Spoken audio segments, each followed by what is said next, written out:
I'm not the man that I am today that knows that you need to respect God's children, especially God's daughters. So now it's 12, like about midnight. I'm driving home and my tire blew out.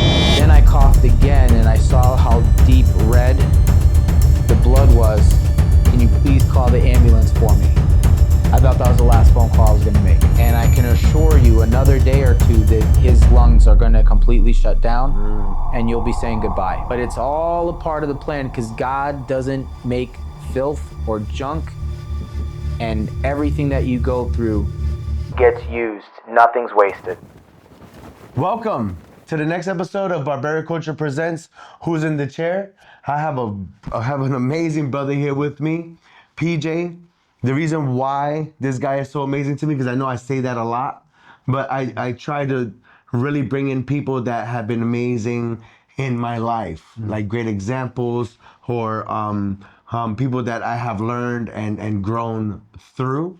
So I want to introduce PJ because he and I come from the same city. We come from the same background. Our families are tied together. Yes. And we knew each other from a young age. And then God miraculously put us back in each other's lives. So I'll let him tell that part of the story. PJ usually gets a medium-high skin fade with a hard part. So that's the service that I'm gonna provide him today. And we'll break down his story and some of the stuff that he's seen, some of the stuff that we've seen, and then we'll break it down in the interview chairs. All right? PJ, So welcome to the show, sir. it's a pleasure to be here. What brings you here to the shop today? It's a long time coming. What brings me here today is just call that I've been feeling from the Lord to go and share my story. And I realized that I heard that, but I wasn't obeying. And so it's time to share the story. And what better way than on a podcast with a good brother of mine and Thanks, man. get it to another audience instead of people that I might not have an opportunity to interact with. Yeah, thank you. That's a big honor, and I appreciate that. You said something that maybe a lot of people don't understand. You said that you felt driven or called to share your story. Yes. What does that look like? What does that look like when you say that you feel called to do this? You know, I struggled, in my journey to come to Christ, which I think a lot of people do, especially when I lived so long living the life that I did and the way I did. Mm-hmm. And one thing that I struggled with is, like I hear people say, like, I heard God's voice. Yeah, I hear that a lot too, right? But yeah, that's kind of strange when you're thinking about something or someone that you cannot see or isn't someone physically tangible, right? Yeah, my first question is always like, so does he have an accent? Right. What does he sound like? Does he sound like Morgan Freeman? I mean, like, what's the voice sound like? And Yeah. I'm not hearing these things, and so to answer the question is like, I heard a thought. It was something like I heard it, but I perceived a thought. There was a thought in my head, which was not my own. Shortly after my accident, and I know we'll go into that later, but that was the thought. It was, share your story. Wow. And I was like, easy enough. And, I did it at first, but then life's and you're on this journey of changing and seeking him, and you're in the Bible and you're going to church and eventually serving, and ministry start to come into the picture.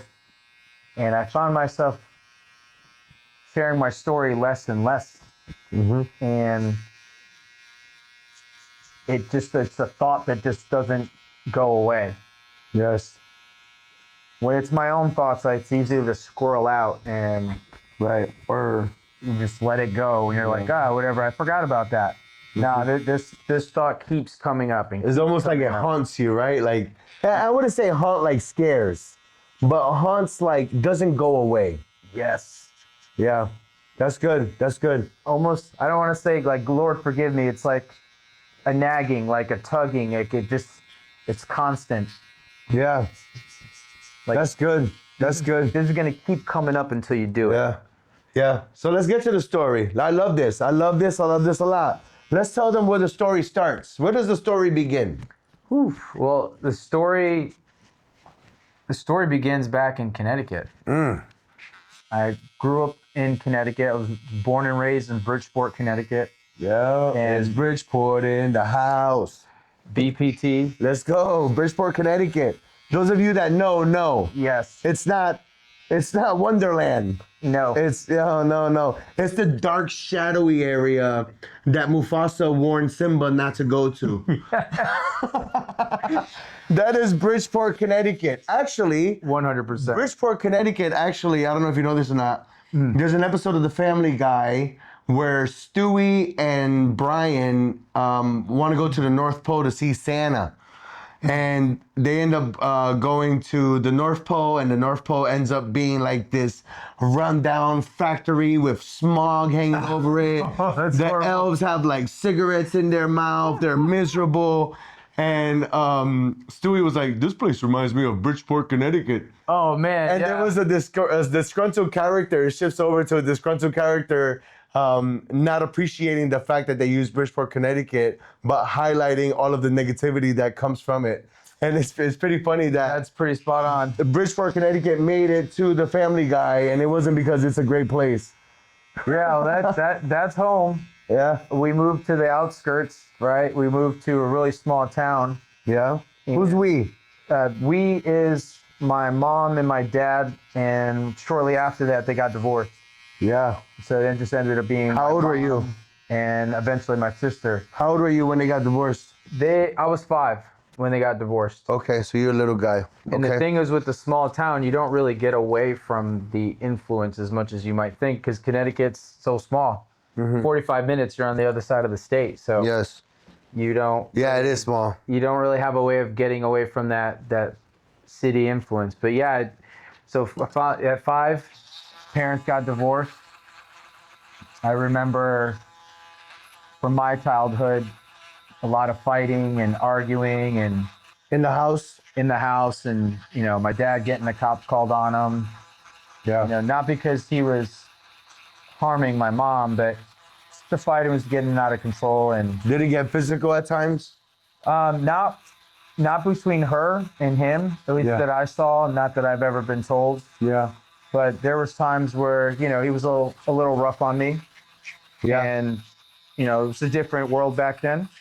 Yeah, of Of course, course. a little different from how things are now. Yeah, back in the day, they used to make you go out there and pick up your stick that you're gonna get beat with. Yeah, you got the belt. And then they'll make you smell it. They're like, huélelo. Yes. And then they start whisking it in the air so you can hear the whoosh, whoosh. So you know it's coming. It's like building anticipation. But I wasn't innocent though. Yeah. I was the one that was like, that didn't hurt. Oh, And so you got hit harder. yeah. Oh, that's why you're so tough, boy. 'Cause this guy is a solid man, bro. This guy is solid. I kept on. But yeah, from the fighting, and then I just remember the house getting quiet. Yeah. One thing I'll say that my dad did for me is, I learned how to read and write, basic arithmetic before I hit kindergarten. Wow. He's a military man. He's very strict, Yeah. and Yeah. I don't remember it being what particularly branch? fun, but he was in the Army. Army. Yeah. Army. And it's not going to be fun, especially with the Army, because one of my previous episodes, we had a gentleman, Rick Cardona. You know Rick. Yeah. He's an Army guy, and it's hard. It's hard. He was raised with a father that was in the Army, grandfather in the Army. And, that stuff, that hardness is passed down. Yes. So I understand. When it was time to eat, it was chew, chew, chew, chew, chew, finish.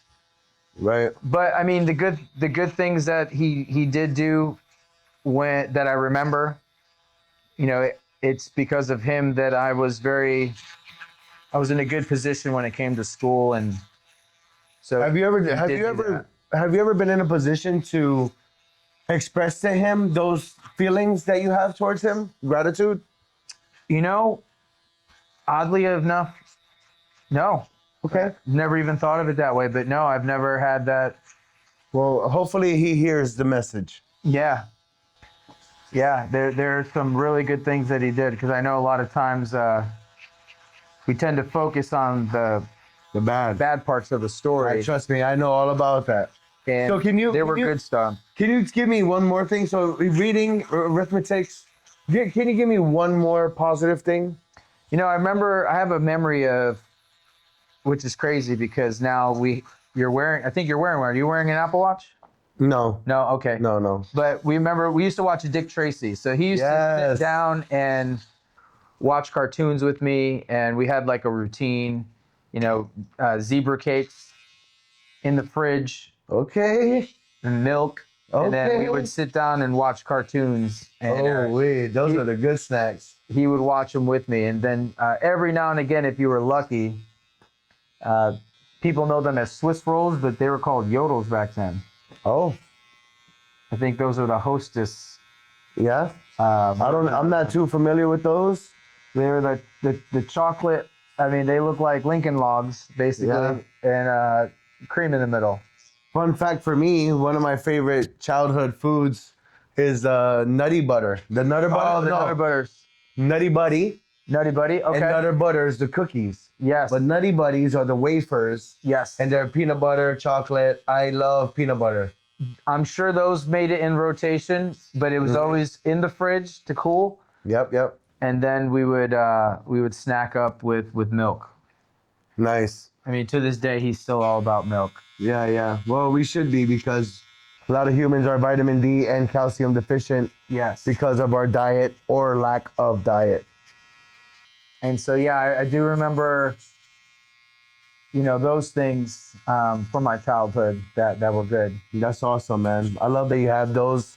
I think they're important because as human beings, we will always remember the bad first. Mm-hmm. So to be able to highlight the good and build off of the good versus the bad, I think that's a great place to have a restart moment. I think our traumas will always identify a person or situation. But when you can think about the same situation without the traumas and think about the people and the experiences, I think you can get a better experience or, you know, perception of it. 100%. Mm-hmm. And so, yeah, I mean, you know, childhood was a little rebellious. It was actually really... You don't say. Introverted. You were or were not? I was very introverted. Yeah. But would you say you're introverted today? I would say not as I've gotten older, I think I'm more of a mix between the two. Mm-hmm. You know, there's times where I'll be extroverted. I've just learned to be more dynamic and versatile. And so, but yeah, there's times where I come home and, you know, it's a lot of interaction with the amount of people that you and I know. Yeah, speak for yourself. I don't know anybody. And it's good to come home because I really have to rest and recharge, where I feel like before my walk in Christ and the changes, like I never found myself having to go home to like rest and recharge. Yes. Now that's definitely a thing. Too much interaction. It tires me out, and I need time to reflect and think, where before I didn't. I think that's super interesting that you mentioned that, because I feel the same way. And being in my profession where I have to speak to multiple people in a day, and not just one at a time, because let's face it, as a barber, you have your interactions with the people that, you know, you cut. Great. Hey, what's up, man? Long time, catch up. But when you're running the business, when you're the face of this place, It's more. and every single person that walks in the door It's much more. is you greeting, and you have an interaction and some kind of relationship with, and they're pulling you away from what we're talking about right now and pull me into something they want to talk about. Yes. And then I have to tell them that their barber's going to be right with them. Have a seat, please, relax.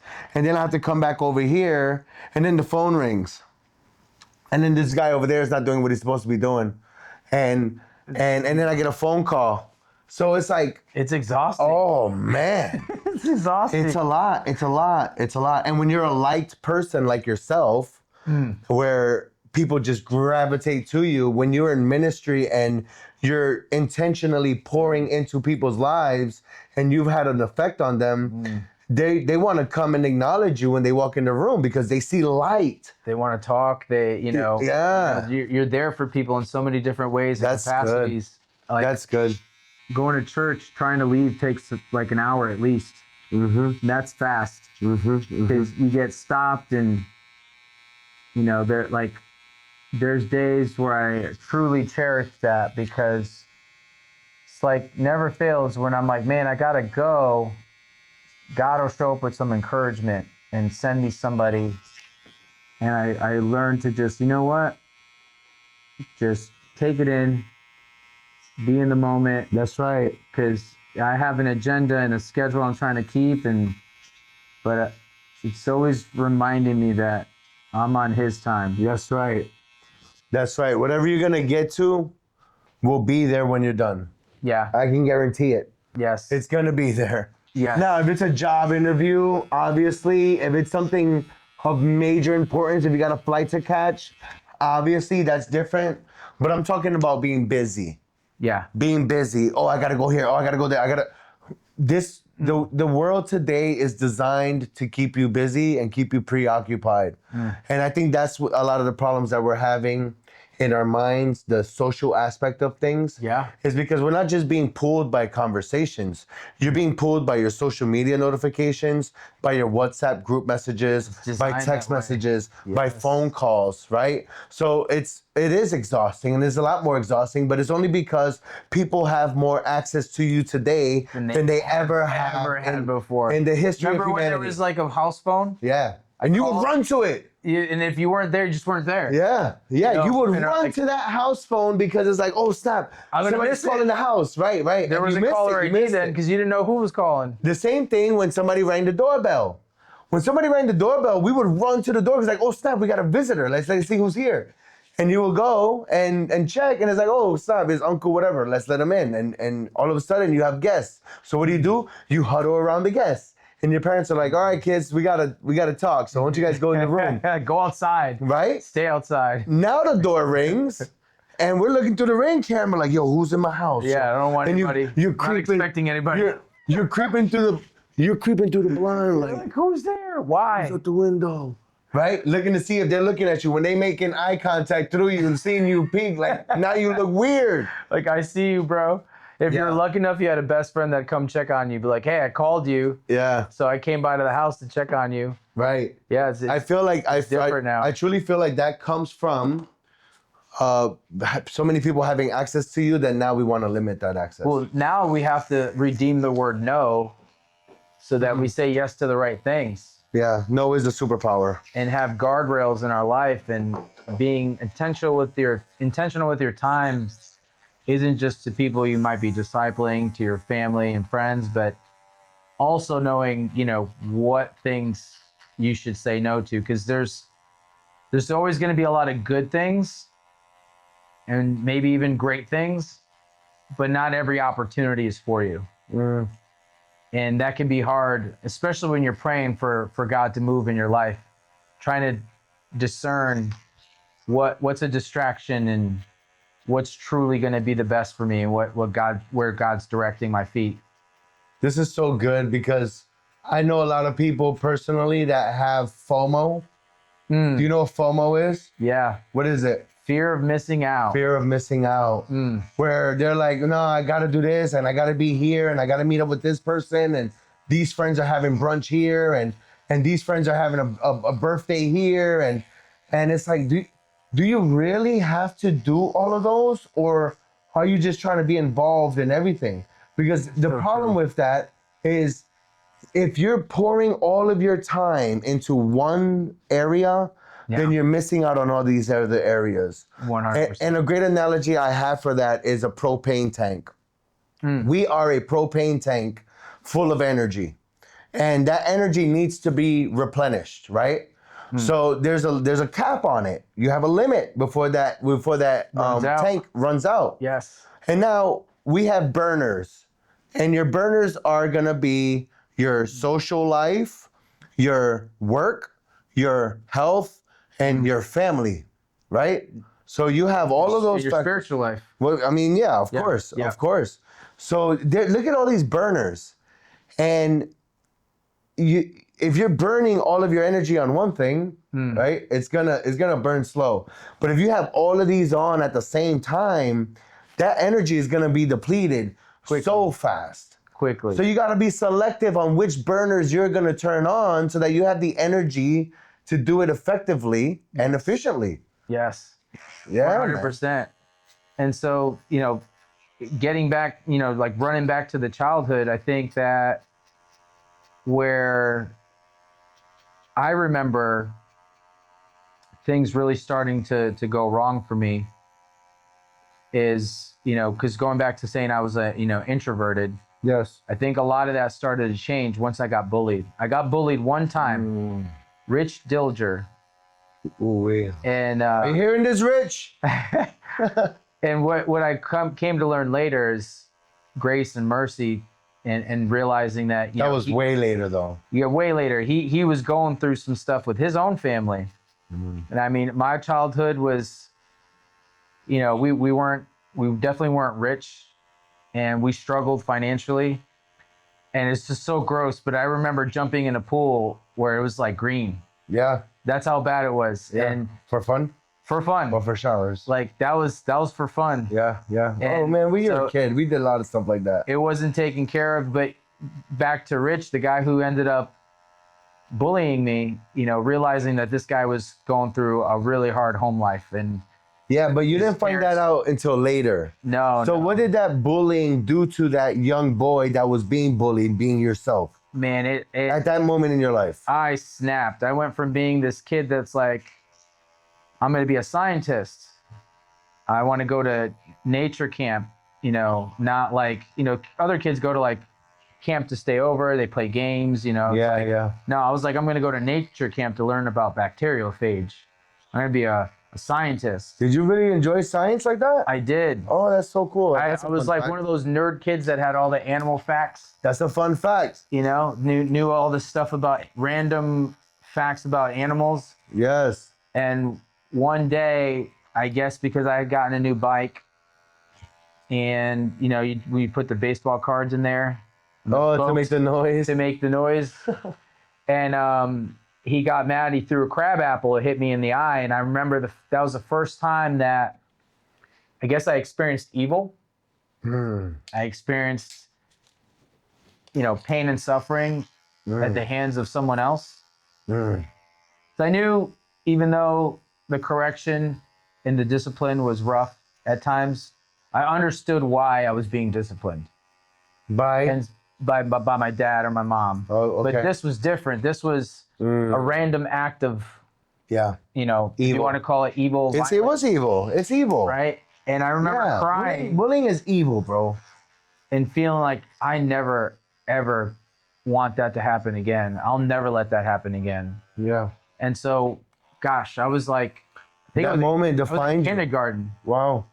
And at that point, I was like, the next time that happens, I'm going to make sure I end it.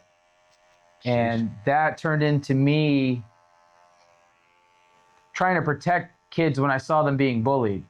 Wow, a protector. And then slowly but surely, I began bullying bullies.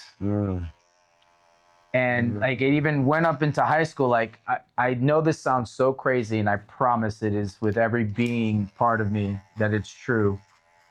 I did very well in school. And so it was a very weird dynamic to have somebody who is good at sports, does very well academically, every now and again might have to be told to stop talking, but not like don't say. Not a disruption to class. Just skated the line of being a class clown every now and again, but wasn't, again, causing a massive disruption. But someone who would absolutely run out of class, seeing someone in the hall being bullied and go engage into a fight, a full-on fist fight. Yeah.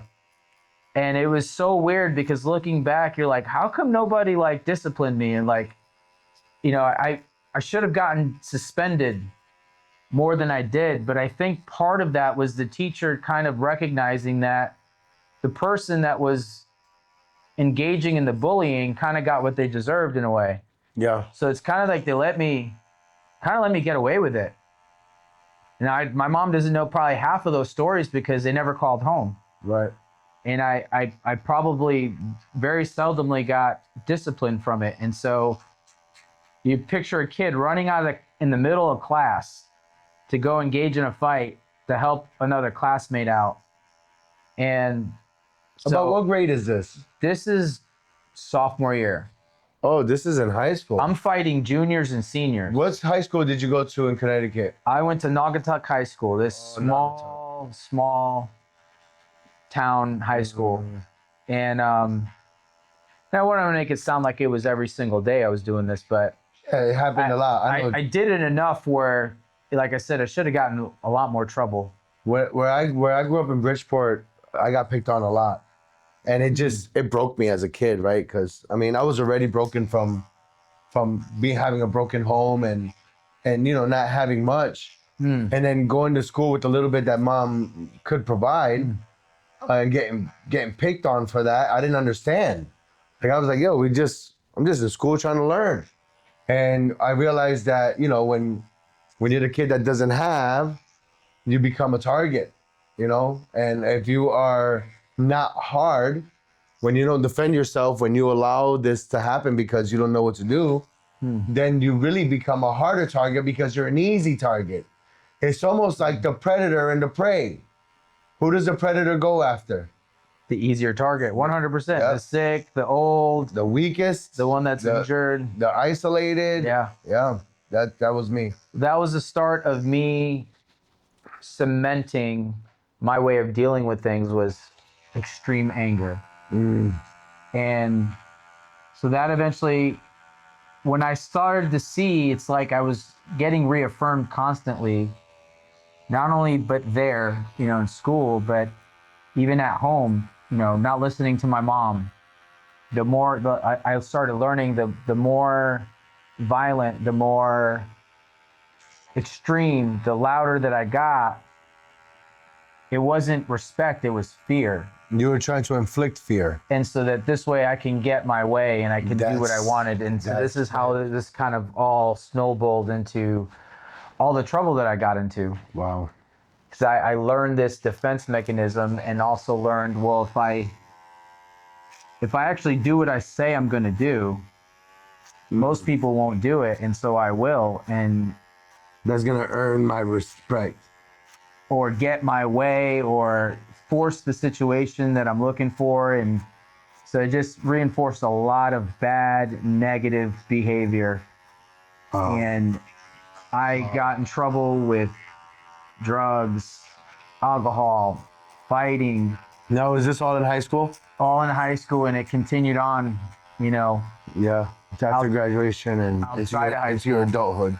Yeah. Yeah, that's it. Becoming a product of your environment. That's what it looks like. 100%. I thought I knew what it was to be a man. I thought being a man was making decisions quickly. How proactive was your dad in your life? Because you mentioned you were trying to be a man. Did you have your father in your life proactively at this time? He was not. He was away for a long time, and then he came back into our lives, and you know, he would pick us up and spend time with us, but he was always working. He'd bring us to work, you know, with him. And so spending time with him was, you know, going to the movies, and you know, there's some stuff where we spent time, but the majority of it was him bring us to work with him. Yeah. But he wasn't active in my life the way a father should be. Yeah, I got you. So you were getting it. You were getting your wisdom from the streets. 100%. Yeah. I didn't, you know, I always used to, when I heard people say they had a hero, I never knew what that was like because I didn't really look up to other people. I didn't have someone to look up to guide me. What about your watching TV or cartoons or video games? Did you have any of that growing up? I did, but I can't say that I ever, like some people are Looked like, I up want to to be like somebody? Michael Jordan. I didn't Yeah. I didn't really have any of that. Yeah. For me, it was Hulk Hogan, man. I always wanted to be like Hulk Hogan. The I wanted to be Hulkster. strong and, big, the hero, like he will beat up the bad guys, but the bad guys will beat him up first. And you get that story that's like, from adversity to Yes. to winning and from ashes to into victory and things like that. Yes. Hulkster also taught me to say my vitamin or take my vitamins and say my prayers, something that nobody else has taught me before. And yeah, man, that's kind of like who it was for me. And I think that lack of is, probably why, I wouldn't say I looked up to, but I did find myself idolizing culture from the music I was listening to. That's so dangerous. That seeped in a lot. What was it? What was your go-to music type or artist? It was funny. It was definitely like the Snoop Dogg's and Dr. Dre. And So we're talking early 90s. yeah, but then I went backwards and someone had given me a Kumo D record or a CD, and I started listening to that. Yeah. And then I just kind of got entrenched with every artist you can think of, I listened to. You know, and eventually. But it was mostly hip hop culture. Yeah, Jadakiss, D Block. Yeah. All these different Gangster rap. Yeah, 100%. Tupac, Biggie. Yeah, Tupac was a big. I related so much with Tupac because of what he was rapping about were things that I was living through. Wow. Especially Dear Mama. I can recite the lyrics. Said, when I was young, me and my mama had beef. 17 years old, kicked out on the streets. But back at the time, I never thought I'd see your face. Ain't no woman alive that could take my mama's place. Suspended from school. Scared to go home. I was a fool with the big boys breaking all the rules.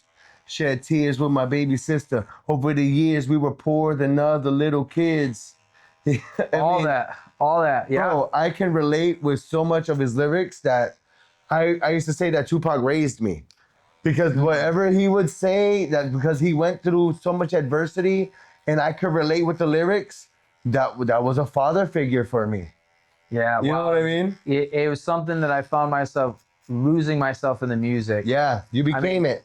I 100% would embody and start doing a lot of the things that I was hearing in the music. And I can't say I ever intentionally, plotted things out in that way, but it heavily influenced the way that I reacted to situations. 100%. I got older, listening to Nas and, especially when there's beef tracks and beef records and everyone's, saying certain things about each other, like what they're going to do when they find them. And stories that they're sharing from the street. Yeah. I just started to 100% embody that because I thought that's what it was to be a man. I thought that's what I need to do in order to be a man. Like that's going to get me ahead. Yeah. And the older you get, when you start doing stuff, you start getting in real trouble. 100%. You start getting arrested. You start understanding there's consequences to the things that you do. 100%. And you don't see them right away because you're living in those lyrics and you're walking around listening to the lyrics, but you're not really doing what the lyrics are saying. But you're letting it mold you. But eventually, the opportunity is gonna come, and there's gonna be a situation where you're gonna have to respond. And because you are listening to this type of music, you're gonna respond based off of what the music says you should be doing there. Well, unfortunately for me, I was quite literal kind of person, and so I literally was trying to. That's what I'm trying to say, though. Exactly what. But when you first started listening, that's not who you were. No. But the more you listen to it, when circumstances and situations arise, it sparked something in me. Boom. And then bam, I found myself thinking that I was these people, thinking that I, was living these lives that I most certainly was not. And yeah, it led to a lot of trouble. Yeah, trouble with people, trouble with the law, trouble with your parents. The wrong people, the law, 100%. Oh. And that just led down a path of destruction. My family eventually was scared of me. Wow. People around me were scared of me. There's a lot of people who knew me and I think would never have said that they were Affiliated? well, that they were scared of me, but there were people on the outside. They looked at the people I hung out with and they may very well have said that. And so, I mean, if my family's scared of me, I could only imagine what other people think. Yeah, wild. Don't want to be around me. And is that something that you even considered back then? Oh, no. I was like... It was just a regular Monday morning. Yeah, my big thing was like, it's my problem. I'm not involving you, it doesn't affect you. Not realizing everything you do and don't do affects your family and the people around you. 100%. Even as simple as coming in a house and not giving anybody a hug or acknowledging them. Just going straight down to my room. Like I said, even through high school, now I wouldn't say straight A, but I got A's and B's. And there's times where I had straight A's, but I wasn't always a straight A student. It was, it would fluctuate a little bit, but I got A's and B's. A guy who got exempt from his midterms because his grades were so good, playing sports, to still find time to sneak out every night, be on the street, whether it be in the neighborhood, in the, small town, or finding my way to the city. Yeah. Be out till 2, 3 in the morning. So your mother was trying to protect you by giving you a curfew what time you had to be home. Yeah, but I never obeyed. Yeah. I did whatever I wanted to do. Yeah. At one time I had 3 cars. Yeah. I started selling drugs and doing stupid stuff and yeah. But you know what though? It's not stupid if it's all you're surrounded by. Because there was a season of that in my life where my wife would tell you that I used to come pick her up in a different car and just hop in. Don't worry, I changed the tags. Anyway, it's safe. Yeah. And we were for a few days, right? But it didn't mean that it's not something that I engaged in or things that I have done. But it's only because it was common because of the circle and the environment I was in. Yeah. Now I put myself in that environment because I was intrigued by what they had. Yeah. I was like, oh, you guys got this? You guys got that? How did you do that? Well, yeah, come with us and we'll show you. When I'm 13 and getting an opportunity to drive a car. So when my mom was like, let me teach you how to drive, she's like, oh, you're really good, not knowing that I've been driving since I was 13. Yeah. And this is before the age of video games with the, with the race car, the car simulators. Yeah. Yeah, no. this is actually, you had like real life experience. Yeah. It's crazy. Driving fast in the neighborhood, in the residential neighborhood as a 13-year-old. And not to throw family under the bus, I won't say who, but I had family members that, help put me down that path. Inadvertently, because they were around bad stuff too. They were closer to the fire of gangs and things like that. And so I got exposure to that stuff very young. Yeah. And so, yeah, it was all bad news, And I'll be even to the point where I remember when my mom sold our house and she first came down to Florida. I mean, they were completely fine with leaving me behind. They didn't even tell you that they sold the house. You do what you want. I mean, it's not that I won't say she didn't want me there. She offered it and I said no, and she didn't fight me. And I said, I'm staying here. Everything I ever knew, I can go to a club after hours. Yeah. And do whatever I want. Like, never mind that I'm under the age of 21. That was like 21 for me. Being able to drink legally was like not even a big deal because you could go to the corner store bodega and they just look out the front and then you find yourself in the back, buying whatever liquor and beer that you wanted. Yeah, can I touch on that? Yeah, please. The first time I ever touched alcohol, I must have been let me think about this clearly. I was like maybe in 5th or 6th grade. What? How old is that? About the same. That's about Started 12 with or beers. 13. About 12 or 13, right? No? 11, maybe 11, 12 years old. And how did we get it? Because we used to go to the corner store and we would steal it. And we got to the owner got to the point where he was like, listen, you don't have to steal it. Just buy it. I'll sell it to you. Yeah. And you could At a sit premium price. and sit in the back of the store Yeah. and drink it. Yeah. So we're like, what, really? So, we all scavenged our money together and we all had a couple quarters because back then $1 used to get you a lot at the store. Yeah. You would have 25-cent juice. You had a 25-cent icy if it was really hot. Yes. And then you can get a bag of chips and one of those Nutty Buddies I was talking about because it was only a quarter. You get those 4 items for $1. It's crazy. And that's what we would snack on. That was our survival food, bro. You had the Nutty Buddy in your pocket. You took it out midday. It's all melted. Your fingers all mushy, full of chocolate. But it was good. So everybody had some kind of money, $1 or whatever, because that's what you survived on. And we just put it together and we bought it. And then what happened? We go to the back of the corner of the bodega. I think they were like Turkish owners or whatever. Not that that matters, but when we sat down, we sat on the milk crates. And we're just passing the Cisco. It was a Cisco. A red Cisco, disgusting. Oh, Steel so Reserve nasty. and Hennessy. St. Ives. All that OE, a little old English. A little bit of OE. Yeah, that's how it was on the block. Yes. And you know what? I drank it. We all finished the bottle. I got up. When I got up, I fell back down. I was drunk for the first time ever. I was like 12 years old. And that's the culture. Like that was just normal where we grew up. That's just something that's normal.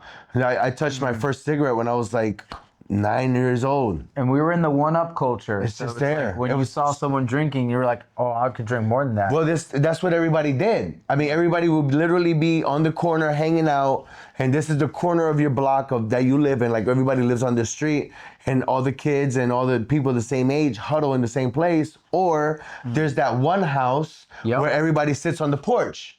Yeah, because the parents... Yeah, the parents are cool. The parents are cool, and they supply it. And we were...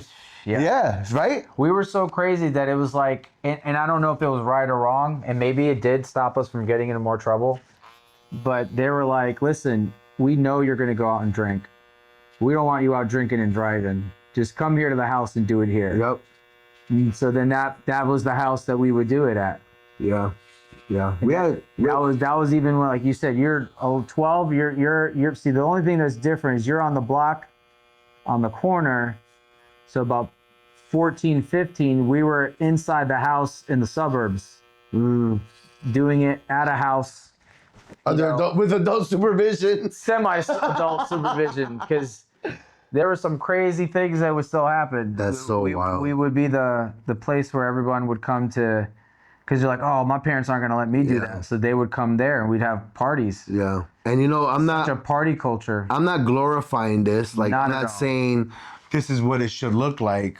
What I'm saying is this is not what it should look like, but this is what it was. This is what life was. Yes. This was normal. Yes. So to someone else, like, that sounds crazy. Like, that was everyday life. That was every day. Yeah. And, at a young age, people were getting shot up on the block. I mean, you had 15-year-olds, 14-year-olds, 12-year-olds getting shot on the block over some gang violence or being around the wrong people that were involved in those things.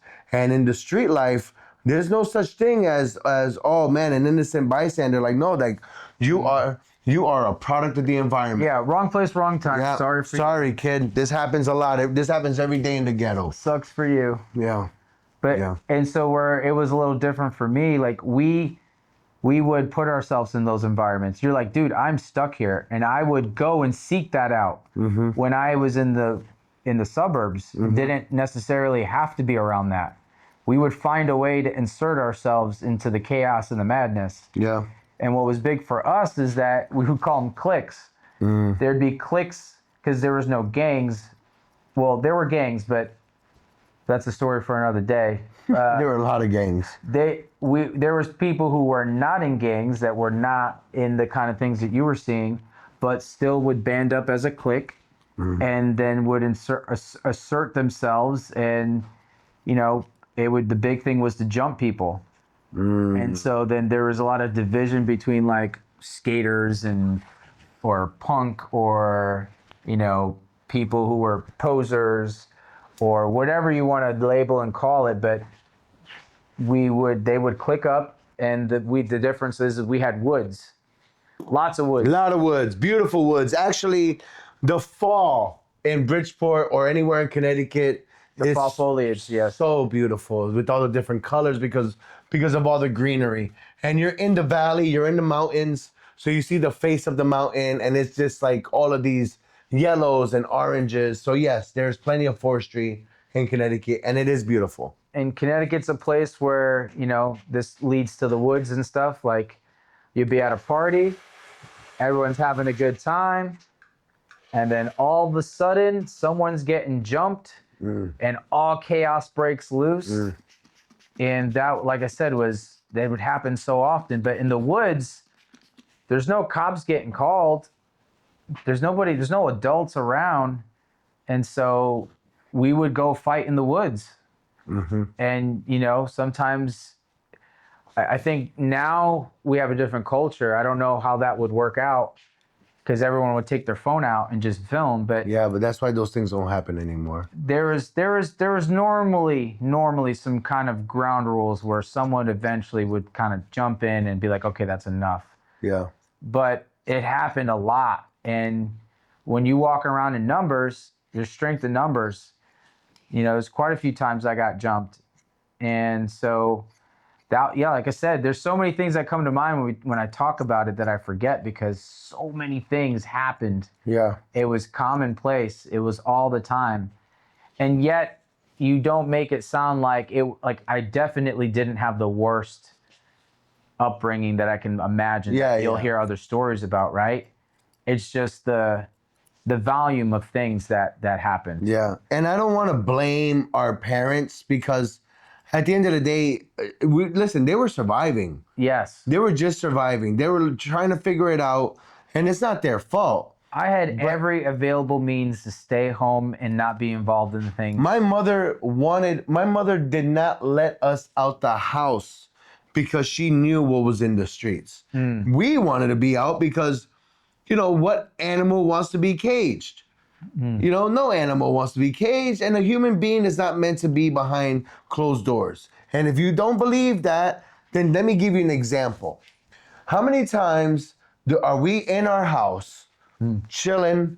We got everything we want. We got our Xbox, we got our TV, fridge full of food, cameras, setups, podcast setup. I mean, whatever. You got a swimming pool. I mean, whatever you want. But People are bored.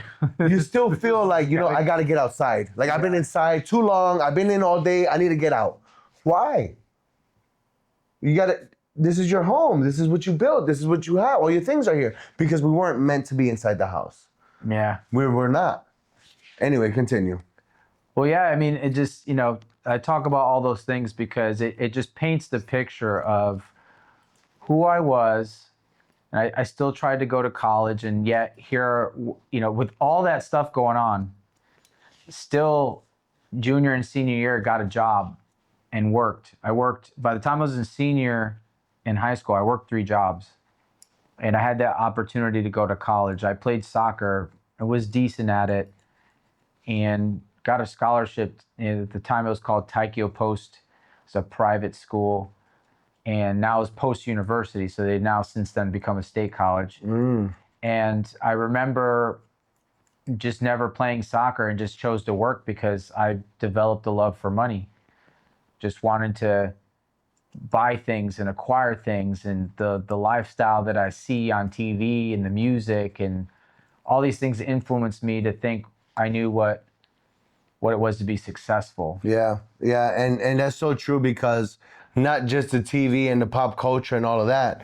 That's where it originates from, Yes. right?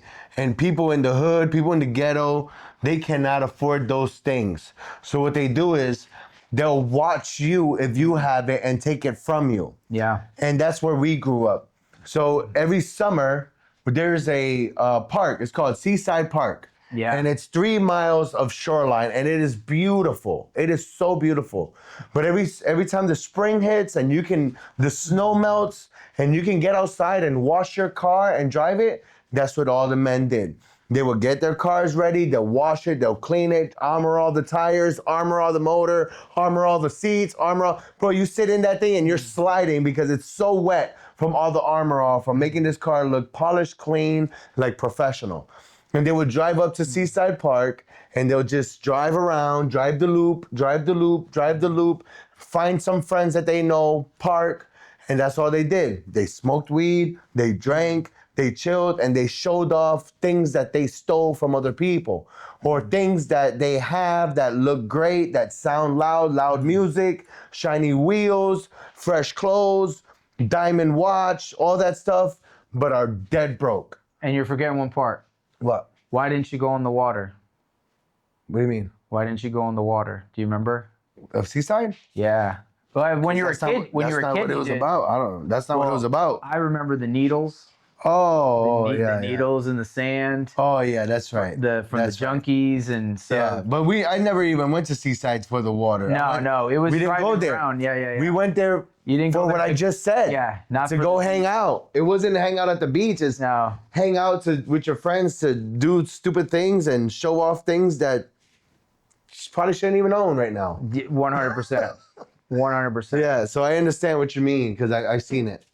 Because you're like, man, you didn't so people have context. Like, you didn't really go there to go to the beach. Mm-hmm. You went there because of the part you were talking about. 100%. Like, driving around, you weren't actually hanging out on the beach. So what you're saying about working to try to live that life, like, that's all we saw, so that's all we knew. And that, that was my idea of success. But what's so crazy is we were just talking about this before we started the podcast. I didn't end up moving down to Florida till 2008 and somehow managed to be arrested in a few states. Never mind all the times I got arrested in Connecticut. Wow. Massachusetts. Wow. Rhode Island, Maryland, Georgia, and then eventually even spilled over into Florida. Right. Now you're in your 20s, right? 23 years old? I moved when I was 23, and it's like sometimes you forget about those details because it's so much happened in such a short amount of time. But I remember when I was 19, not to jump in there, but just kind of go a step back. Because God was in this the entire time, right? Yeah. Like somehow, some way, with all the things that happened, I should have been in a different place in life. And had it been anyone else, could have been locked up behind bars and in prison. Yeah. And he had his hands on all these things the entire time. I grew up Catholic in the church. I was confirmed. I was an altar boy. And so you're like, bro, what? How are you? That's so crazy. How are you doing all this stuff and you're in the church and you're an altar boy and going to youth group and just was never taught to read the Bible or have a relationship with God? Because if you're Catholic, you do what the priest says. That's it. Don't question. Just do what I say. There's no homework. There's no read the word for yourself. It's just do these things and you're saved. And that's not how God works at all. And to my Catholics out there, I know not every Catholic church is like that. Yeah. So I'm not saying that. What I'm saying is the Catholic Church and the Catholics that I were around were like that. Mm-hmm. And so I remember being 19. I came home one night. I remember feeling up until that 19, I didn't really have a conscience. I never really thought twice about the bad stuff that I did because remember, I got bullied. I bullied bullies, and that turned into a lot of different things. And so I kind of felt like, so what? I beat up that guy or got into a fight or did this or robbed that person or whatever because that guy deserved it. He's selling drugs to people. That person's involved in selling dope to kids. And like, I always had an excuse.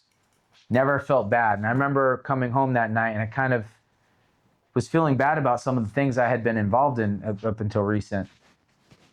And I remember going through sleep paralysis a few times that month. I didn't know what it was. That was the age of Gateway. The Gateway computers came out. And the internet, you could search anything and everything would come up. And This was when? This was when I was 19. That's right. So, back from 08, it's like 2005.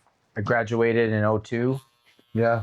And so I remember looking at the computer and reading about sleep paralysis. They said it happens a few times a year. So I'm like, oh, it's normal. I would wake up, but my eyes weren't open. I would just be kind of like suffocating. It would last for like a few seconds, and then my eyes would open, and then I gained control of my body. Well, back to this night, something was different.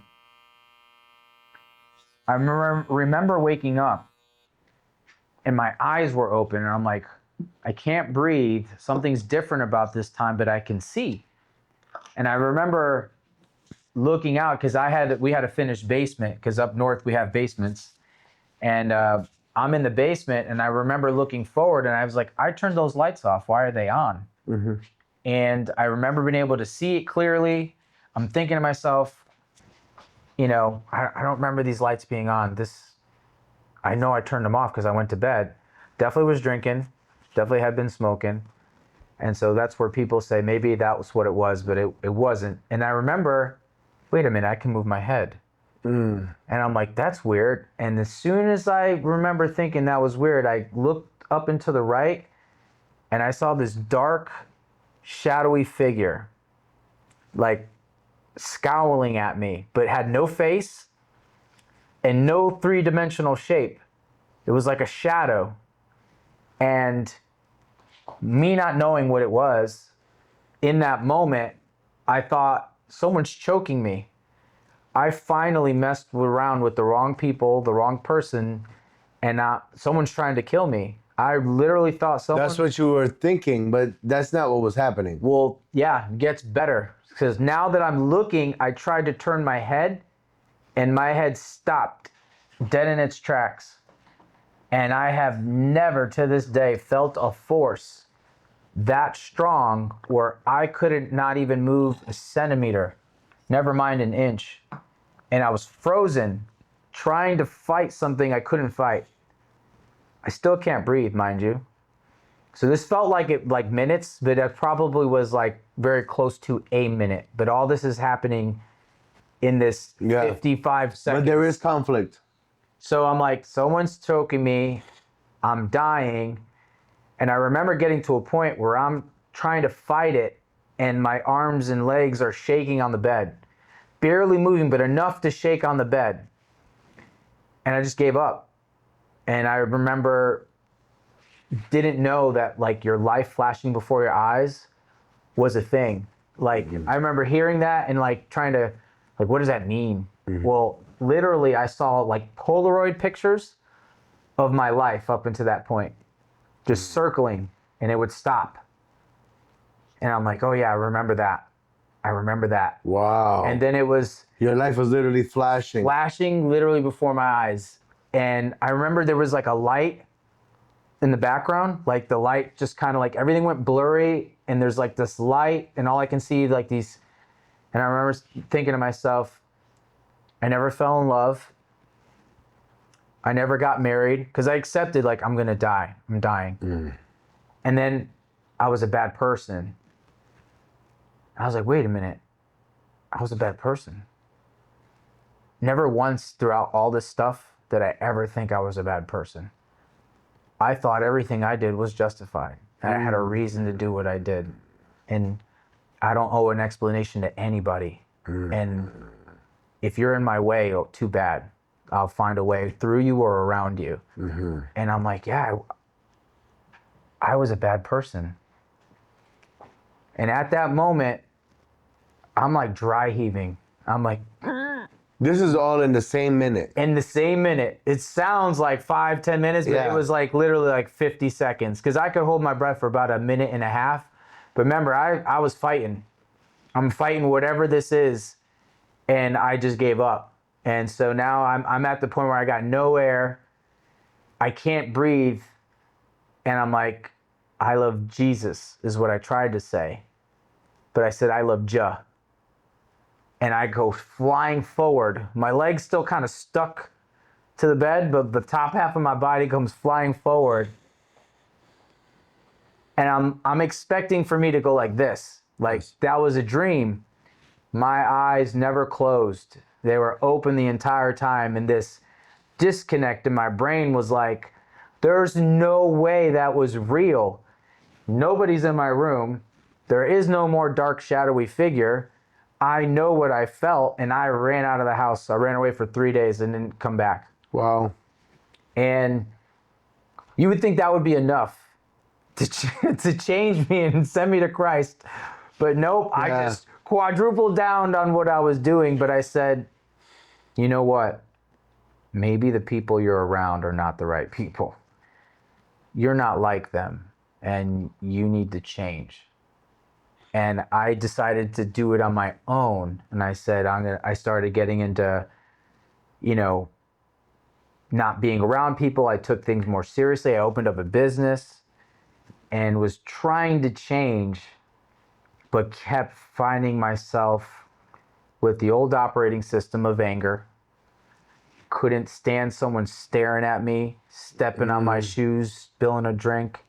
Yeah. I remember a time before they moved to Florida, being in a bar and kind of patting myself on the back of like, man, you're changing. This is good. You're not putting around these people anymore. And then a bunch of these people walk in the bar and they're staring at me, sizing me up. And they see somebody spill their drink on me. And I'm watching how they're reacting and waiting to see what I did.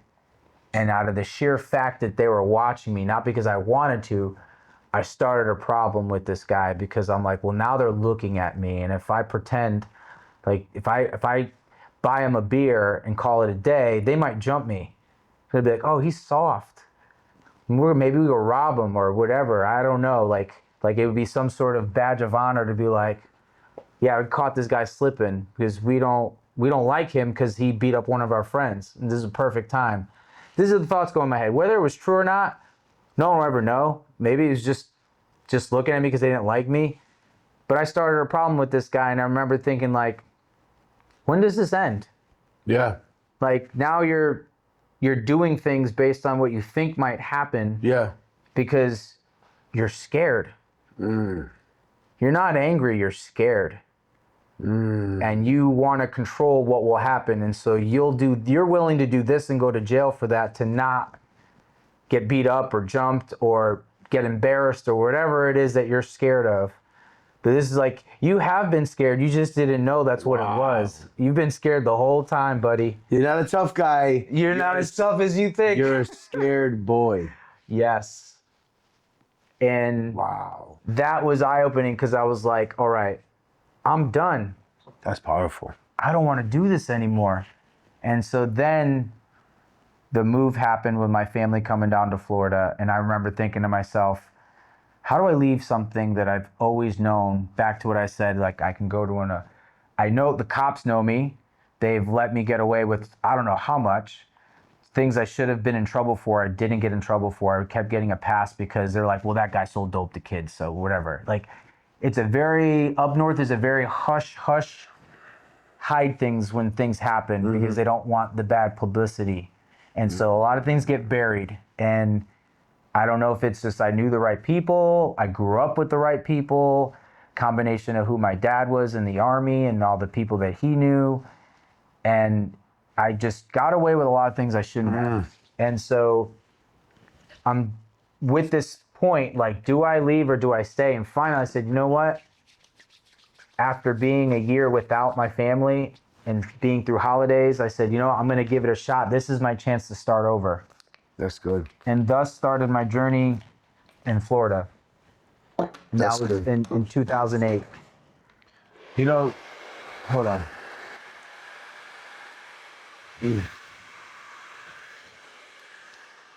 Bro, I still want to know more about the sleep paralysis. Yeah. And the only reason why is because I have a sleep paralysis story very similar to yours, but it lasted over a course of years. Oh, wow. And I was afraid of it. Oh, yeah. Because it's like, why can't I move and why can't I open up my eyes and why do I feel like there's something sitting on my chest Heavy. and it's provoking me to speak and I can't. You're trying to reach out, talk, you can't do nothing. Yes. You can't breathe. It's the scariest feeling. Those are the two things that were the wake up call. You know, that interaction and that happened. I guess that's what kind of started the whole. You're not this tough guy. Right. Because you are scared. I get it. And you're scared of a shadow. Yeah. You even know what it is. So this is let me give my sleep paralysis story because this is why there's a lot of reasons why I believe in God. Yeah. There's a lot of reasons why I turn to Christ. And this is one of those reasons. And you tell this to believers and they don't believe. You tell this to I don't care what denomination you are or religion you are. When you hear things like this, it's like, whoa, what is that, right? So let me tell you the story. Real quick, how do you have different people from different backgrounds, different places and nations describe the same shadowy figure in some way, shape, or form? That's not a coincidence. Yeah, well, the Bible clearly says that the battle is not against flesh and blood, but against spirits and principalities in the heavenly realm, in the spirit world, right? A lot of people say I'm spiritual. Well, you got to be careful with that because there's different ones, right? 100%. So, okay. So when I was growing up, I used to listen to a lot of hip hop. And one of the groups that I loved was Bone Thugs and Harmony. And they were very demonic, and I didn't know. It's actually in the name, Bone Thugs, right? Yeah. Bone, bone is death, right? Okay. They actually have on their first album a song called Faces of Death. So anyway, I didn't realize what I was doing while I was doing it. But I loved the music to the point that I would buy the albums and I would open up and I would read the credits. I'd put them on my wall. Yes. Plastered it on my wall. Idolizing, right? Every wall was covered. I didn't know what I was doing while I was doing it. Yeah. Now check this out. This is how I know the demonic realm is real. Their album cover had a Ouija board. Or I'm sorry, not the album cover, but the credits. Yeah. And it's their booklet. Their second album is East 99 Eternal. And if you open up that album cover and read the credits, there's a Ouija board, and around the Ouija board is words that go around in a circle. So you have to really focus on what this says. And not just that, it's backwards. Yeah. So you got to read it in the mirror. Yeah. So I don't know why young Lewis did this, but I took the light bulb out of my room and I colored it red. And I screwed it back in and now I have a red light. I took a red Sharpie. That was popular. I bought a blue light. Yeah. I had blue lights in my house. So I had a red light in my room before LEDs. I just had to paint the bulb. And I read this in the mirror and I went to sleep. No problem, right? And the lights was on, so it was red. Now, and I'm laying down on my stomach. And I got my head, I sleep like this. So here's a visual for y'all. I'm sleeping. Okay? Now, while I'm sleeping, I'm listening to the music. The room is red. My eyes are closed, but I can still make out the room. Even though I'm laying down, I know I'm laying on the bed, and it's almost like you can see yourself from the third person and you can see everything inside the room, but your eyes are closed. Does that make sense? Yeah. Okay. Yeah. So it was like out of body. 100%. But I'm laying down and I'm in my body. But when I can assess the room. Okay. So when I'm laying, I start feeling this presence. And I have to call it a presence because it was something external to me that gave me chills, and I felt it getting closer. And it's almost from above coming down on me, and I could feel pressure the closer it gets until it's sitting on top of me, and it explains what you're saying about you can't breathe. Because it's so heavy on you, and it was almost like on my back, like this, while I'm laying down. Well, see, you were face down. I was face down. I'm face up, and so it felt choking. Got suffocating. you. Got you. For me, it was like on my back, and it was on me, And I'm trying to call my mom because my mom is in the living room watching TV. My door is closed, and I'm like, Nothing comes out. I'm trying to call my mom, and it says, "I dare you to talk." Wow. Like that. I dare you. And I'm like, now I'm urging to call my mom, and like fear was like embedded in me, and I'm getting chills talking about it because that's what I felt at that moment. And it's just so real because I woke up, it got off of me. Mom, I don't know what happened, but something came on me and I couldn't breathe and I couldn't talk, and I tried to call you, and oh, she's like, oh no, that's a demon. Just pray and it'll go away. You're like, what? What? It's like, yeah, just pray and it'll go away. It won't bother you. I'm like, And when she said something, nobody had like, just thought I was crazy. I've never They're like, you're out of your mind. the word demon and pray in the same sentence before. I didn't know what that meant. So I'm like, all right, cool. I just prayed. I don't know what. I'm just going to go and pray. So, after that was the first encounter. This happened throughout the years. So I must have been in 8th grade when this happened. Wow, it started young for you. Yeah, I was like in 8th grade. I think that's when that album came out. No, 7th to 8th grade, because we moved from Connecticut to Florida in 1995, and that's when that album came out, because that song First of the Month, I would look for it every state as we drove from Connecticut to Florida. The radio stations, the hip hop radio stations would change. Yeah, they would. So I'm scanning and I'm searching and I'm searching. We didn't have MP3 where I could stream it. No. So that's how I know the time frame. I was in 7th grade, going to 8th grade.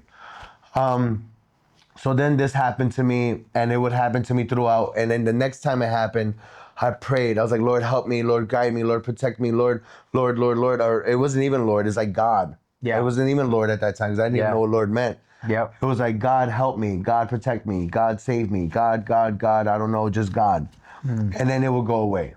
And this was a constant battle for years, to the point where when I was in high school, I was saved. I was 15 years old. I went to a Christian hip hop concert, and young boy comes up to us. That's a whole other story. But I was introduced to Christ around the age of 15. Wow. So that's the first time I ever was like, wow, this is Christ. And that's a whole other story. But now I knew how to fight a little bit more. It was almost like a character in a game, and he's like picking up pieces as he's going, he's putting it together. It's like I got lucky. Okay? But I'm still fighting this thing.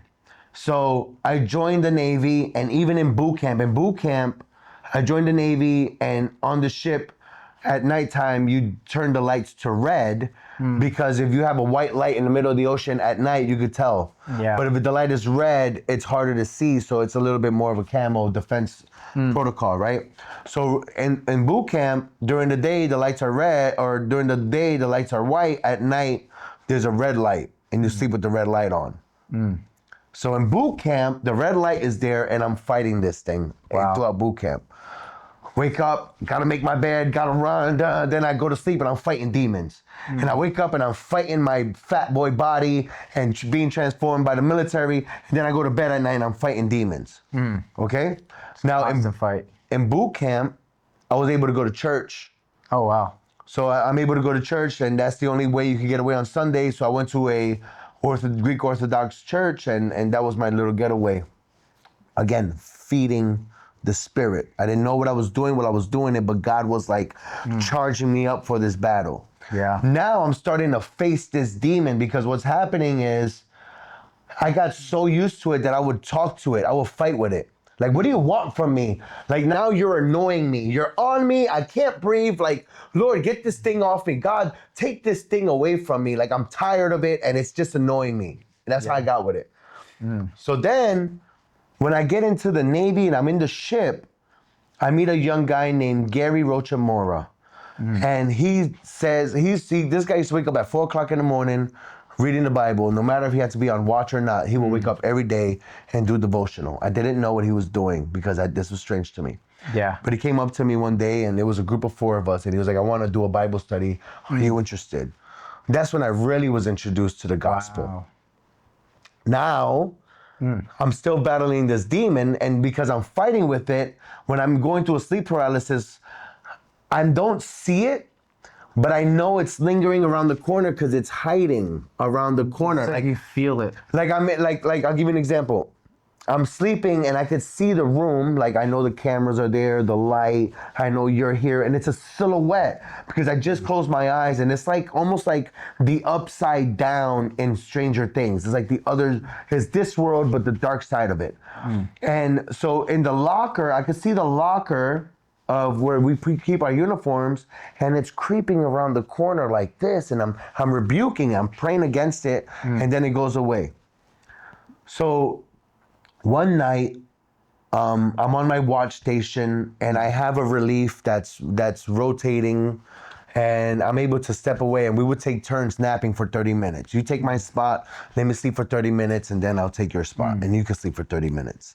So that's what we did. So there's a back room that the navigators keep their charts. There's a chart room. Yeah. Okay, so nobody goes in there at night, so we go in there and I turn the light, the light's red, I go in, I close the door, and there's a little bench, and I lay on the bench, and I got my hand behind my back, and all of a sudden I feel the pressure coming.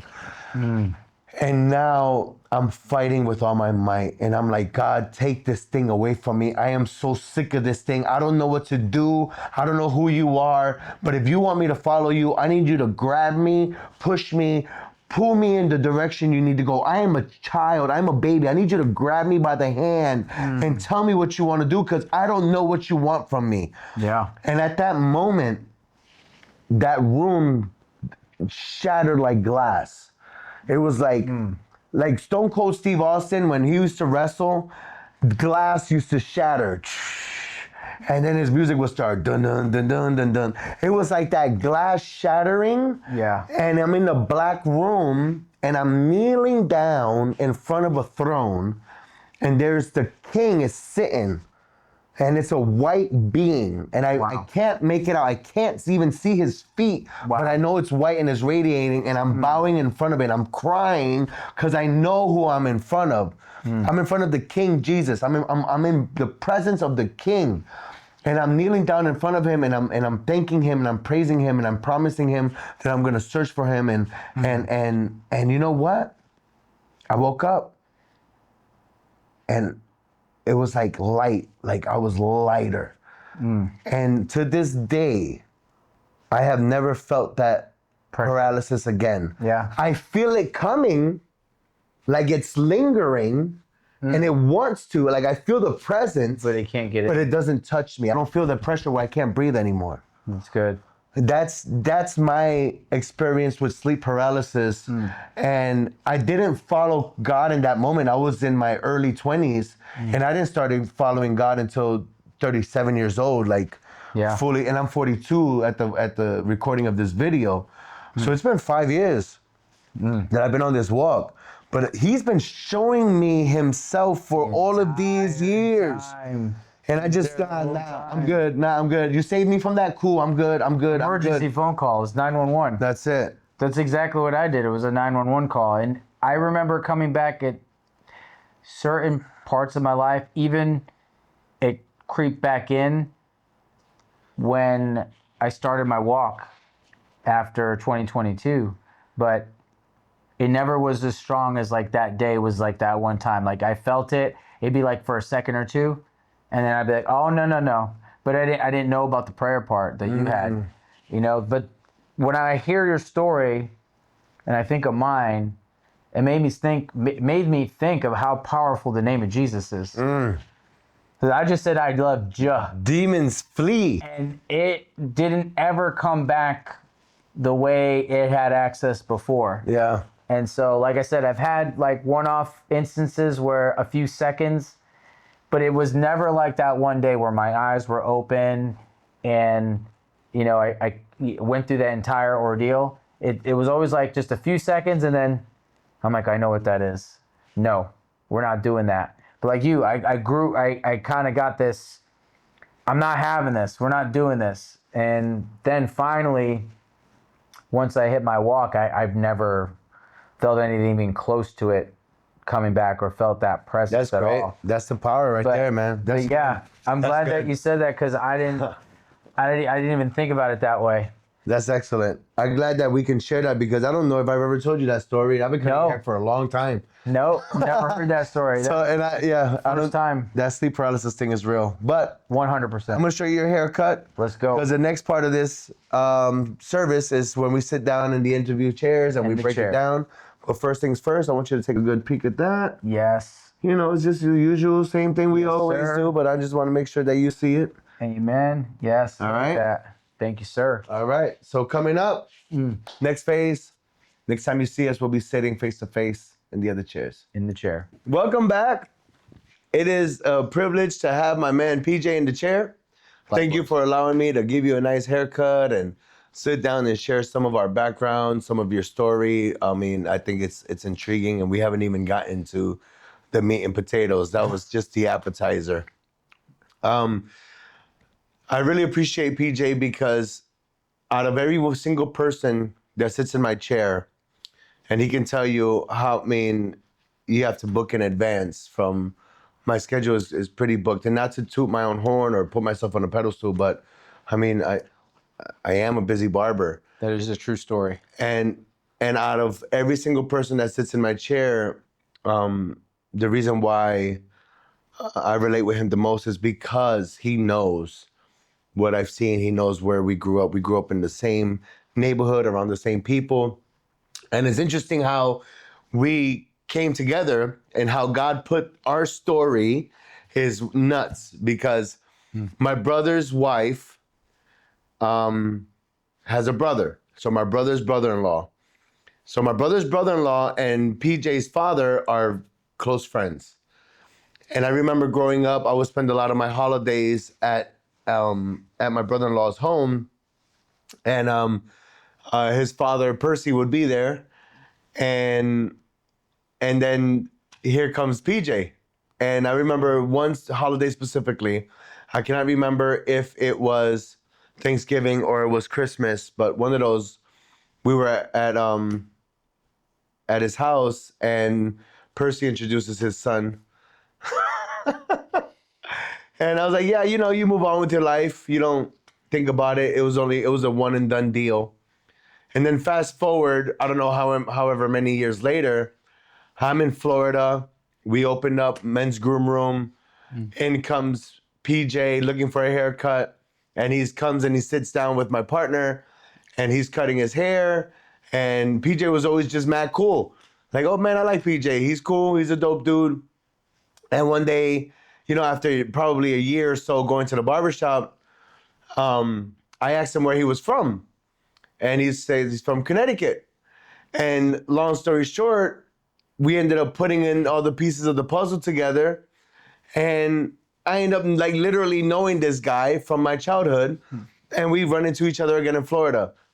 Crazy, small world, right? No, this is no coincidence. This is a divine appointment. And I say that because when I met PJ is before I came to Christ. I didn't know God at that moment. I mean, I knew of Christ, but I wasn't really a fully devoted follower. And it wasn't until after he and I both came to Christ that we really became friends, close friends, where we, you know, you start doing life with this person. Yeah. So I want to pass the mic on to him because I want him to get to the rest of his story and what happened after we met at the barbershop and we were acquainted. We still weren't close. This is before Christ. Continue on this story. Yeah, and recap. Grew up in Connecticut. Lived a life of drugs, alcohol, getting in trouble, fighting, violence. Realized at 19, after having an experience with sleep paralysis, demon. At that time, I didn't have an answer for it. I just knew it was something that happened. Realized like something needs to change. I'm not this person. And the influences and people in my life are not good. My family moves to Florida. And being busy 1 or 2 years, I think it was 1 year, without them made me realize the first time I started realizing how important family was. Wow.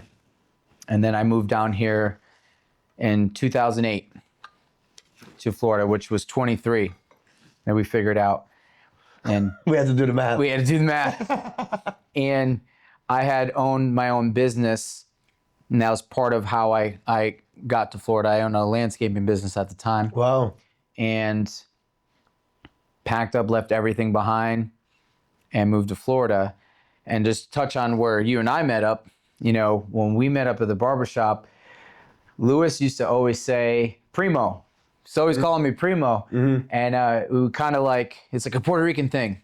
Everyone's family. Yeah, yeah. And so that was the joke until one day he had asked that question about where'd you grow up? And I was like, oh, Connecticut. I was born in Bridgeport. And he's like, what?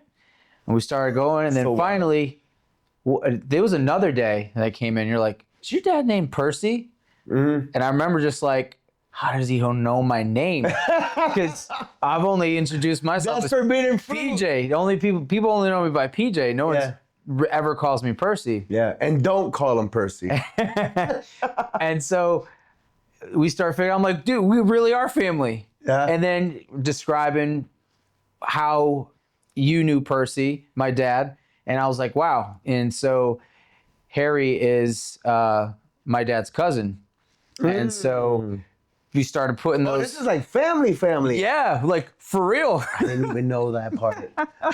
So all the pieces come together, and you're like, we're actually it makes sense to say Primo. So when people say, do you know Lewis? I'm like, yeah, I know Lewis. He's family. He's my cousin.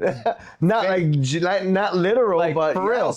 Yes. Yeah. So that, like you said, there's not a coincidence. Of all the places I could have ended up, when I first came down to Florida, I was in Deltona for quite some time and I don't know what it is about Lake Mary, but it keeps drawing me into Lake Mary, which probably has to do with eventually getting to Lake Mary Church, I would imagine. Which is coincidentally where we do church. Yeah, statistically speaking. Coincidentally, because it's not like I told him or he told me. It's like that's where we found each other. Ended up.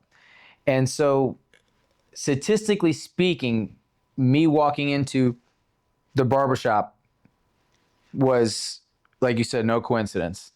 I could have walked in anywhere, and I had a barber in Deltona at the time. But once I moved out of Deltona, that's when I started getting my hair cut in Lake Mary. And again, was with your business partner, Gio, who wasn't with you, committed the deadly sin of switching barbers, which that is not a deadly sin. Time out. You're gonna squash that? I'm gonna squash that right now. As a barber, if you are offended by somebody leaving your chair and sitting with somebody else in the same place, you're not busy enough, and you need to do more. Because the reality is, I never get offended by that, because I know that that's an opportunity for me to get somebody else in the chair that I haven't been able to cut, right? So I don't get offended at that. And in our barbershop, we try to make sure that everybody understands that. Like, if that person doesn't want to sit with you, that's cool, because somebody else is going to come in and going to fill that void. But if you get mad about that, there's some underlying issues that you need to get resolved. Perhaps abandonment or something of that sort. Because the reality is, in the business of barbering, it's impossible for me to cut everybody's hair. It's just not possible. Yeah. And I didn't go to a different barbershop, so I'm still in the same barbers role. will be offended by that. Oh, he didn't want to sit with me. He didn't like the way I cut your hair. No, it's not that. It's maybe there's an opportunity that he has an interest in sitting with the other person because of their personality or whatever. Don't take offense by it. Schedule. In my case, is totally different. Yeah. But I truly believe that was a part of God's plan from the get-go. Awesome. 100%. Continue. And so when I first came down here in Florida, I went away from business. I went into, just getting any job. I lived with my mom for a little bit and did my, few months, I was able to get out on my own. But to continue where we left off in the story is when I left and when I had that experience, I went on this self-development journey of doing it on my own. Tony Robbins There's a couple other names. They're not coming to the forefront of my mind, but these are guys that are in this space, if you will, performance coaches, psychology. Yeah, you got those motivational speakers and those. Napoleon Hill and That's a good one. all these, and there's a lot of great things in here. So don't get me wrong. I'm not saying that these are not things that you can learn from. But they were just resources you were using at the time. The thing I didn't have was God. But I did a lot of changing. So a lot of things that I see guys struggle with when they come to faith, forgiving yourself, forgiving people in your past, a lot of unforgiveness for fathers, or family members that, maybe didn't do the right thing or like we said, we don't blame our parents. They did the best that they could. And I am who I am today and learned that for all the things that I didn't like, I wouldn't be who I am today if they didn't happen. And so in some sort of weird way, my parents did the right job and did the right thing because I wouldn't be the individual that's here right now. Of course. And so I needed those things to happen to be where I'm at today, inevitably. So I have a phrase. you got to thank them for that too. I have a phrase that I live by, and I say it a lot because maybe this will be a shirt someday, right? But everything you go through shapes you into the person that you become. Nothing's wasted. God puts all that, when you think back eventually one day, if you have the opportunity to do so and reflect, every single thing that you have gone through, none of it is wasted. I promise. If I can relay that message to anyone out there, I promise that it will not be wasted. Now, you have free will, so you can choose to turn your back, and then you have an argument for that. But if you follow and you put your faith in Christ, I promise one day you'll be able to connect the dots looking backwards, and you'll understand why That's fire. certain things needed to happen. I can definitely attest to that, and it's something that once I came to Christ and started searching for answers in the Bible, I started realizing the stories of the characters and the struggles that they had to endure in order for God to place them in their positions, right? And that's when I started accepting and realizing. First is realization, then is accepting the realization. I started accepting the realization that these things did happen to me, and I did go through them, but they didn't happen to me, they happened for me. Ooh. It was, and that's when the one word changes the whole dynamic. And you're not a victim. It's not like you're being victimized for having to endure the things you're enduring. You're being molded, and to be molded by anything takes pressure. And it takes for you to be pushed in a direction you've never been to become something you've never been. Yeah. 100%. I agree with that. Whether you're being put in the forge, you're being purified and the impurities are being removed like gold, or like in Malachi 3. Oof. Silver. I thought this was like, I read over it so many times. I'm like, okay, I get it, being refined like silver, but they didn't know the process of refining silver and imagining what God's thinking and how he feels, knowing that he has to put you through this silver refining process. Because what people don't tell you about refining silver is that, unlike some of the other forging techniques, it's an open flame, it's very hot, and the person has to hold the silver over the fire. It's very uncomfortable for the person holding, and obviously because they're feeling the heat with the metal, and it's at the hottest part of the fire. And so with like other techniques, you don't know when. There's certain things that you know when it's ready, but with silver it's different, because if you don't leave it in long enough, or you leave it in too long, it ruins it. And so you're like, so what's the point of this? The point is, when you know how silver is refined, the person refining it will take the silver And when they can see the reflection in the silver, that's when they know it's done. When you put God in that place, when he starts seeing that reflection reflect him, and then it makes sense when it says, when you're changed your heart and you transform, he will give you your desires. He doesn't mean he's just going to give you whatever desires you want, but when you start to walk in faith, Commit yourself to the Lord and he'll give you the desires of your heart. and you allow him to change you, it just makes me think the 10 to 12 inches, 12 to 14 inches. What's the difference between heaven and hell? How far apart are they? And how far apart are you from having the relationship you want with God, our Creator? And what's the distance between tasting God's wrath and tasting God's glory? And how narrow is the path? And you're like, how are those all the same? It's the 12 to 14 inches, which is the distance between your head and your heart. Just because you know God's word, you memorize it and you read it, you could preach it, you could see it, you could teach it. But if it doesn't go from your head and transform your heart, That's powerful. and That's it powerful. made me see that 12 to 14 inches we walk, you could be on there 30 years, 40 years, 50 years, you could be there on 2 days. And we're going to be susceptible to the same fall over the edge with one mistake. Now, good thing there's forgiveness and repentance, but the point is, like, it doesn't matter how long you've been walking, you just, one mistake and you're off that 12 to 14 inches. That's so good because it's something that doesn't happen overnight. You have to suffer a little bit in order to know what bad looks like, right? And then when you start reading the word and you hear his promises and you see people being transformed by it, number one, it creates a curiosity. Like, is this real, right?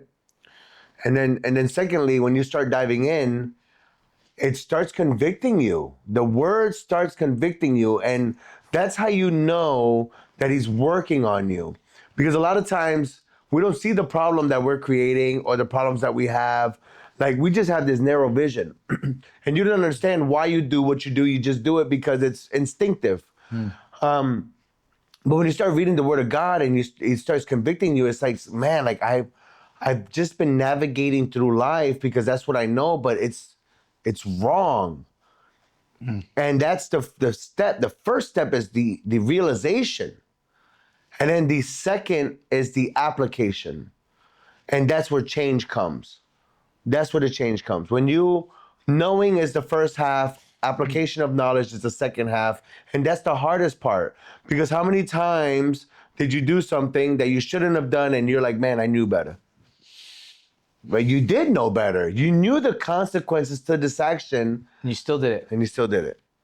Right. So that's good. It made me think of this, like, how many times in real estate, whether it be an investment property or it's your own home, and you're looking at a wall and you say, you know what? I can just fix this little hole. And then you kind of open it up to start the repair and you see something bigger in there and you're like, you know what? I'm just going to fix this little hole. I don't want to. There's so much damage. I don't want to go behind there, right? Because why? We're afraid to see the mold. And you're like, why? Why would you not? Well, because then now I got to replace the whole wall. I don't want to replace the whole. I'm happy with just putting a fresh coat of paint on the outside, fixing the little hole and being all right with it. But when you renovate, it's right, complete. you break everything down. So you gotta break through in order to break through, to get a breakthrough. You gotta break through it. And that's hard because you don't want to do that. It hurts. It hurts. It hurts to realize the wrong that you've done to others. It's hard to accept the fact that perhaps I have been wrong in this situation in my life. But it's beautiful because it's okay to be wrong. What's life like if everything that you ever did was right? There's no learning or growing in that. No, you can't learn the mistakes. I told people I became a professional failure because it just wasn't working. But thank God, because That's hard. I've been able to figure things out because of it. And I'm sure when you first started building this, by the way, I don't know if y'all know this, but Lewis, he said, see how Florida got me? I'm saying y'all now. Y'all. I say y'all instead of yous guys. Yeah. I don't know if you know this, but Lewis built this studio by hand. I did. And so when this was all stripped down, I know there had to be a point where you're like, what was I thinking? I got to put this all back together and construct it, right? And that wasn't like an hour. Yeah. The beauty of it is that I didn't have to do it by myself, and you shouldn't have to do it by yourself. That's bars. I didn't do it by Because you myself. can't walk the faith and walk that path by yourself. Jesus sent them out in pairs, right? He was in the center of 12 or 13, counting himself, right? We were not supposed to do it alone. But the tragic part of today is that society is designing to isolate. With the rise of tech, working from home, social media, where you don't have to be socially, physically, you could be social virtually. And this all happened after the pandemic. That's where everybody really started isolating, and it's dangerous because if you're controlling what you want to see, and what you want to see is what's filling who you are right now, there's not really much growth in that unless you're fueling yourself with things that you're not, so that you can be transformed. But the danger of isolation is that you're alone with your own thoughts and your own perspectives, and that could be a dark place that can lead you to a darker place that can ultimately Send you down a lot of bad paths. It's like an echo chamber, you know? And I think that when you said that, it was so good because it's like, I see a lot of people come to faith, and they should, because the first and foremost is where you are here, right? Having that relationship. But then they kind of leave it there and like, oh, I've got God. And they forget that they're not supposed to walk this path on their own.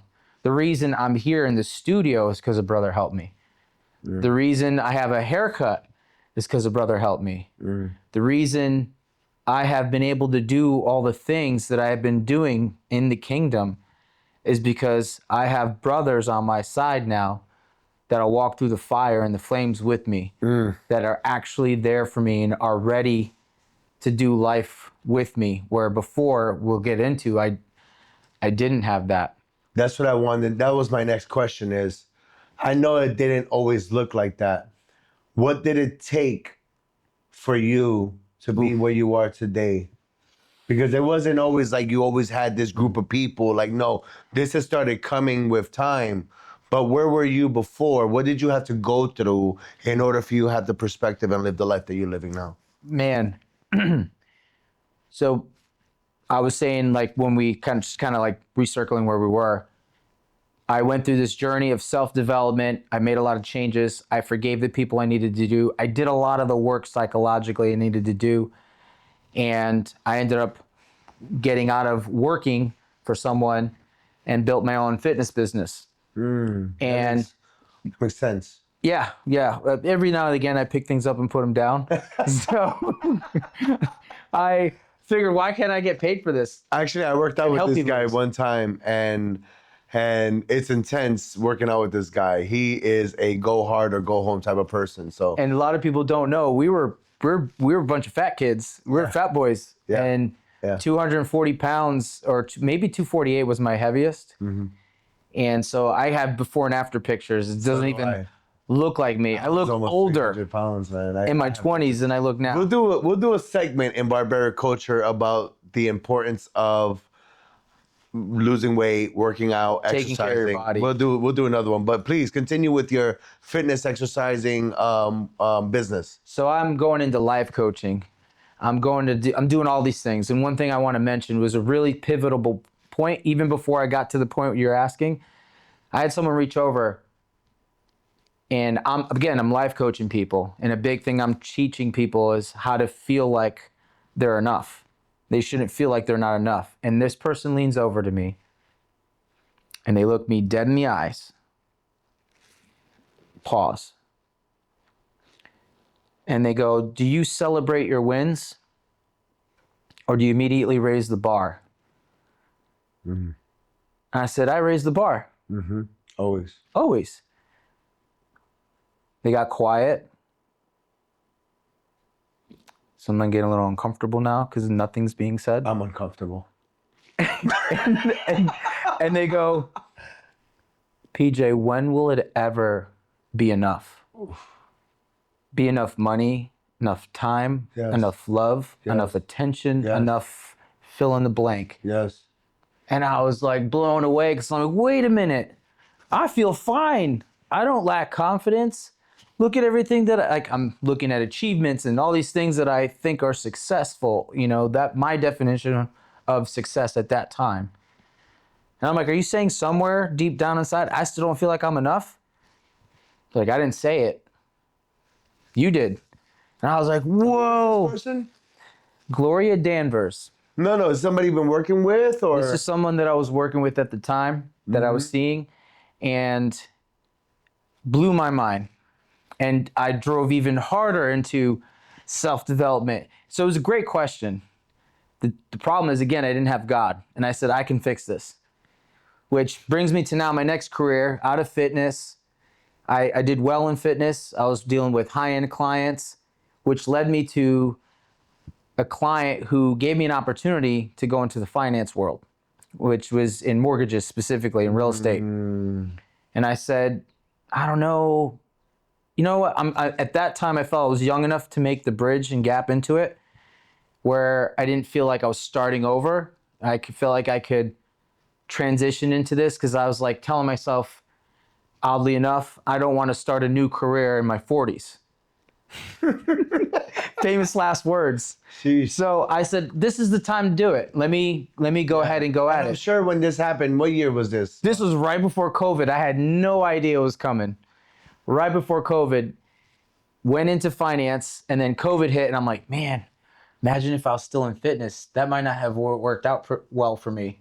Social distancing, curfews, can't be out. I mean, the whole nine. You would have been one of those online coaches making videos, like, you know what I mean? And Something, yeah. yeah. But it would have, my landscape and my business would have changed overnight. So I go into finance, and before you know it, I start doing well for myself and started making really good money. At least you have a good month. I mean, I sometimes made more in a month than I had made in a year before fitness. And so, there's, and then when you look at the volume of what you're making versus what you're bringing home is another thing. This is before COVID. This is right at COVID. Right at COVID. That's when the real estate industry in Florida boomed. It was like at an all-time high. Why? Because Florida was wide open and every other state was closed, shut down. Yes, Florida was thriving. So I did well. And so now this brings to the question, what was it like before? I had a house, and if you want to count the person that I was with at the time before I left them, I had houses, I had cars. I was not the, model. I wouldn't say model. Let me back that up. I'm not the man that I am today that knows that you need to respect God's children, especially God's daughters. And I did, I dated around. And so when you look from the outside for what society tells you what's successful, I thought that I was right at and on my way to even more success by those definitions. I said, I convinced myself I have friends. I've got this phone here. I've got over 3,000 contacts in this phone. All these people love me. They do business with me. When I go out to dinner with them, they're my friends. I convinced myself that when we celebrate, we're not just celebrating money and a win, but these are my friends. I really thought that. And I somehow being as busy I was in mortgage, appointment after appointment, event after event, closing after closing, prospecting, still being there for family events. But I was the guy that's like, oh, 1 second, I'll be right back. I was attached to the phone and I was never present. But I found a way to make everything somehow. But my priorities were so messed up. Brings me to August 27th, 2022. I'm on my way home from a closing in Orlando. But I think it's called the Brickyard. It's this wide open. There's a few businesses there. They have like a green in the middle. And so that's where we went to celebrate. Oh, the Yard. The Yard. That's what it's called. The Yard. That's Yes. close to the downtown area of Orlando. Very close. Yes. So now it's 12, like about midnight. I'm driving home and my tire blew out on my car on I-4.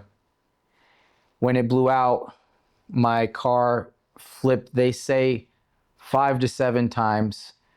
I always say 7 to 12, but I think it might have been more because I ended 2 football fields length off the highway in the ditch. Rolling sideways. My car rolled this way and this way. Wow. End over end.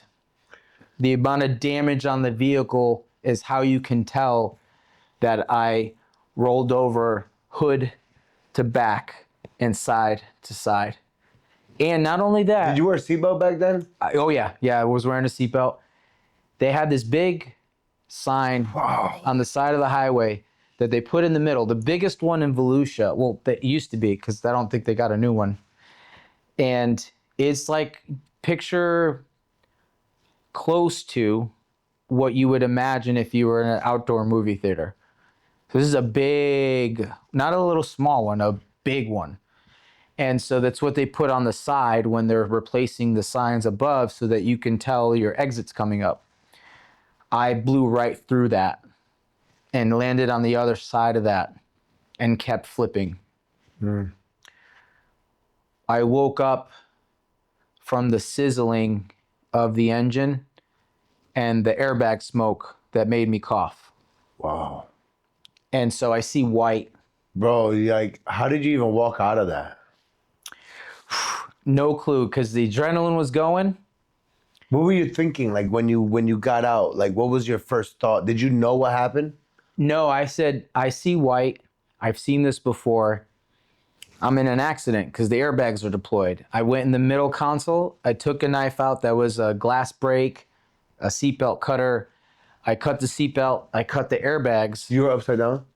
No, thankfully I wasn't, because I don't know that I'd be here today, because I probably would have, injuries probably would have taken me out. And I climbed out.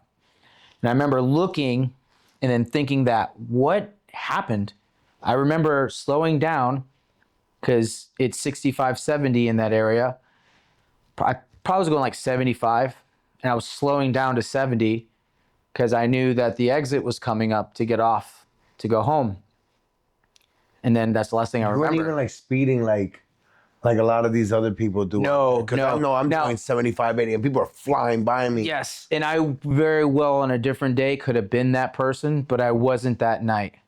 And no one was in front of me, no one was behind me, Wow. and no one was on the other side of the highway. That So could have easily been fatality after fatality. no one was with me either. And you had all your limbs. So I get out, and I'm like, what happened? And I'm looking at it, I'm like, man, that's bad. I'm trying to process the fact that every accident I'd ever been in, there's always lights blinking. There was no lights. The car was like completely dead. Oil, the smell of oil, rubber, airbag, gasoline, all those smells mixed into one. Bro, that was a movie waiting to happen. All I needed was a spark. Yeah. So my thought when I was in the car was like, either you're in water, you're in the middle of the highway, or you're leaking fuel and this thing could blow up. You got to get out. That was my whole drive to like get out fast. And so I do the check. I'm checking to see like, okay, I'm looking. I had my hair cut, thanks to you. I'm seeing my reflection in the, like there was a part, like the car was a midnight blue-ish color. And so I can see kind of a reflection, and I'm looking at myself and I'm like, okay, because the moon was out, and I'm like, I look fine, like shirt still tucked in, like came from like work, I'm dressed up like I'm normally am dressed for work, and I don't see any blood. And so I'm like, oh boy, this is, because I've gotten to a lot of accidents before. I don't know why people always hit me, but I've been hit a few times. And so I'm like, I can't believe that I'm okay, because this looks really bad. I start walking to the back of the car. And it's not till I get to the back of the car, I realize how much I'm leaning and I don't really have my balance. And I'm trying to Like, process like holding this. on. Yeah, But you're assessing, you're processing, but you're not realizing that the whole time you're doing this. I'm leaning on the car. It's because of me holding the car that I even got to the back of the car. And somehow I can stand independent of the car, but I cannot move without holding onto the car. And I'm like, woo, Equilibrium was way off. way off. The adrenaline was pumping though. That's what kept you moving. I'm sitting there looking and I'm like, man, and I'm just, again, no urgency. I'm like, man, this really sucks. My car's done. Like, that's my important thing. I'm not realizing anything else. That you're probably a ghost. Ghost? That's what you should have been I'm at like, that my moment. car, You should have been out here looking at your body. Third person. Yeah, no, out of body. No, I'm just, and then I start coughing and I see blood. I had done amateur MMA fighting, and so the sight of blood didn't immediately trigger anything, because I said, well, you fight in the ring and happens every now and again, like no big deal, you're fine. Then I coughed again and I saw how deep red the blood was. And then this thought came to my head and I said, PJ, you're dying. You're dying. I don't know. Other than that sign, it was like a sobering reality. You're not able to stand. You're having to hold yourself up. You're coughing up blood. This is really bad. Nobody knows you're here. And so, Mom, I'm on the side of I-4. This is where my location is, behind the Amazon warehouse. I'm sending you my GPS coordinates right now through the phone. I don't know how much time I have. Can you please call the ambulance for me? I thought that was the last phone call I was going to make. And I sent the location. Somehow I had the wherewithal to do that. And that's the last thing I remember on that call. I'm sure my mom's account of it is probably different. Yeah. And then I hung up. So you called your mother. You're still in this side of the highway. You're by yourself. What happens after that? And I'm like, I don't have time. I needed like medical attention probably like 20 minutes ago. Okay. And click. Somehow, Why didn't you call 911 instead of your mother? Because I didn't think 911 is gonna be there in time. Like it's fleeting. And There's no point of calling 911 because that's crazy, because you're calling. You say that it's too late for 911 and you don't know what's happening, but you still call your mother and tell her to call 911. But it seems like almost like you didn't know if that was going to be your last phone call at all, and you wanted her to hear you. Yes. Or at least you wanted to hear her. Yes. Wow. Was almost positive this is the last coherent phone call That's crazy. that I'm gonna make. And so somehow, in shock, I still managed to call 911, but I don't know what that sounded like. I don't know if I was making sense at that point. They don't find me for 45 minutes later, driving by me up and down the highway. What are you doing for 45 minutes? I'm in complete shock. So I'm I'm blanked out now. You don't know anything. Don't remember nothing. I don't remember if I was sitting, standing. Where did they find you when you got there? Do you remember? From what do you remember? From what I understand, I don't remember any of that. I remember it looks like I was just standing there, from what I understand, and I was talking, probably similar to like when someone gets knocked out and they're not there, but they're talking, having a conversation with you, and then you ask them later, "Hey, you remember being in the ring when you got knocked out?" Like, nope, I don't remember coming to till I was in the ambulance. Yeah, I deal with that on the regular. So sadly, it was something something to that effect. But the next coherent memory that I remember was in the hospital. It wasn't a room. It was a shared room. I think it might have been a busy night. That's all I'm just assuming. And I remember the nurse, I kept telling her I can't breathe. I can't breathe. And she's like, if you can talk, you can breathe. And I was like, no, like, you don't understand. I can't breathe. And I like pleading for help. And she puts her hand on my chest and like lay down, like to forcefully lay me down.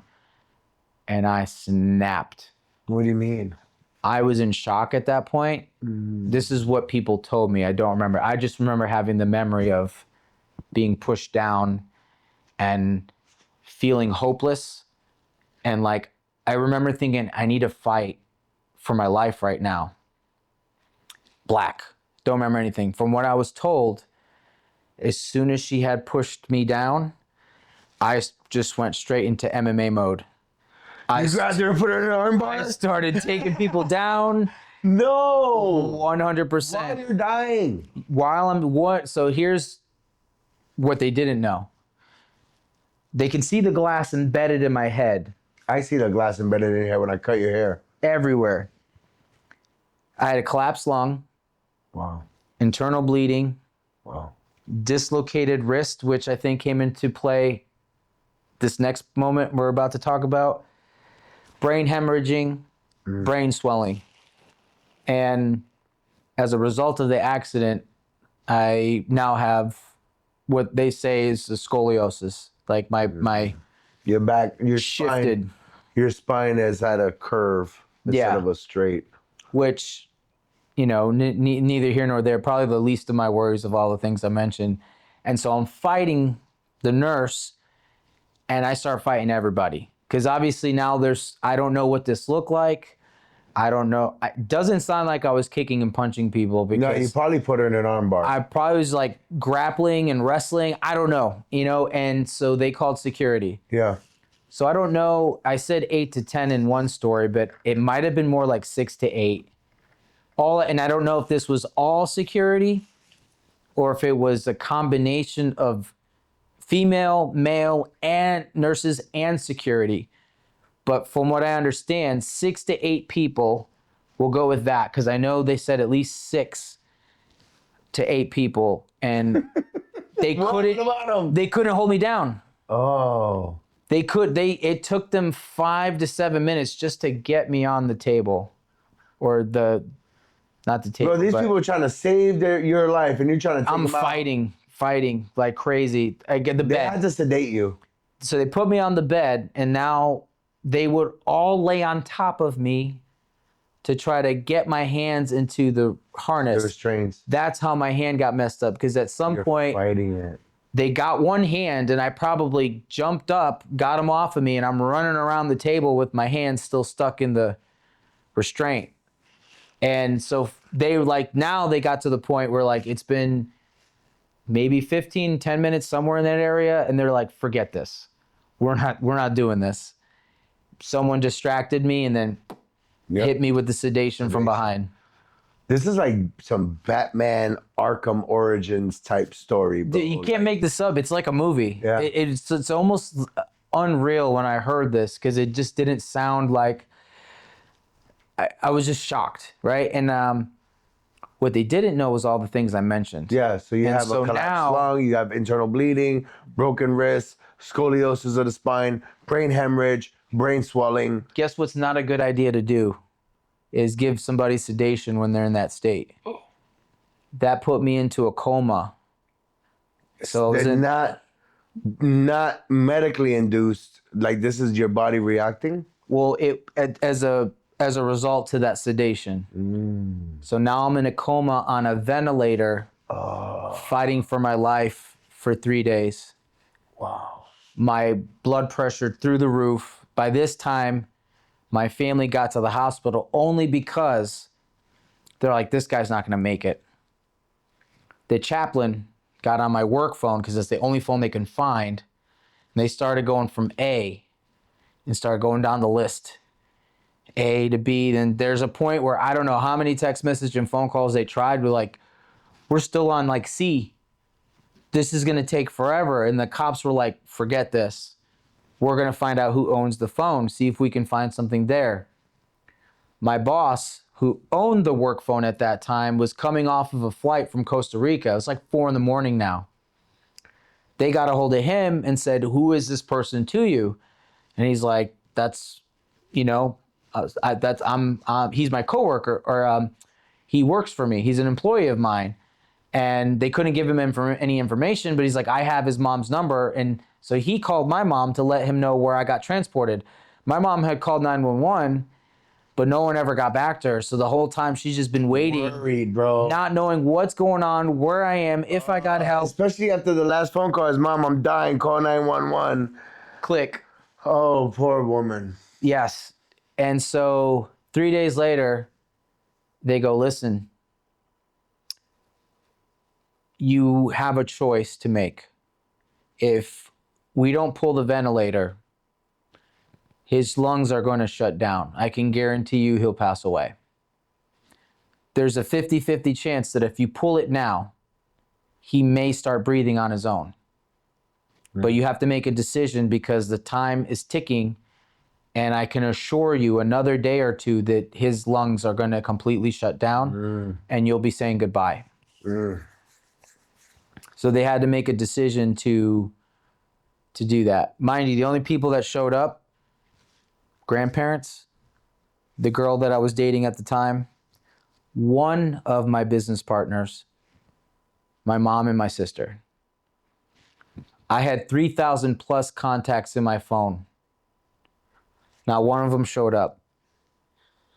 And this is a man that, before the accident, was defined as having it all.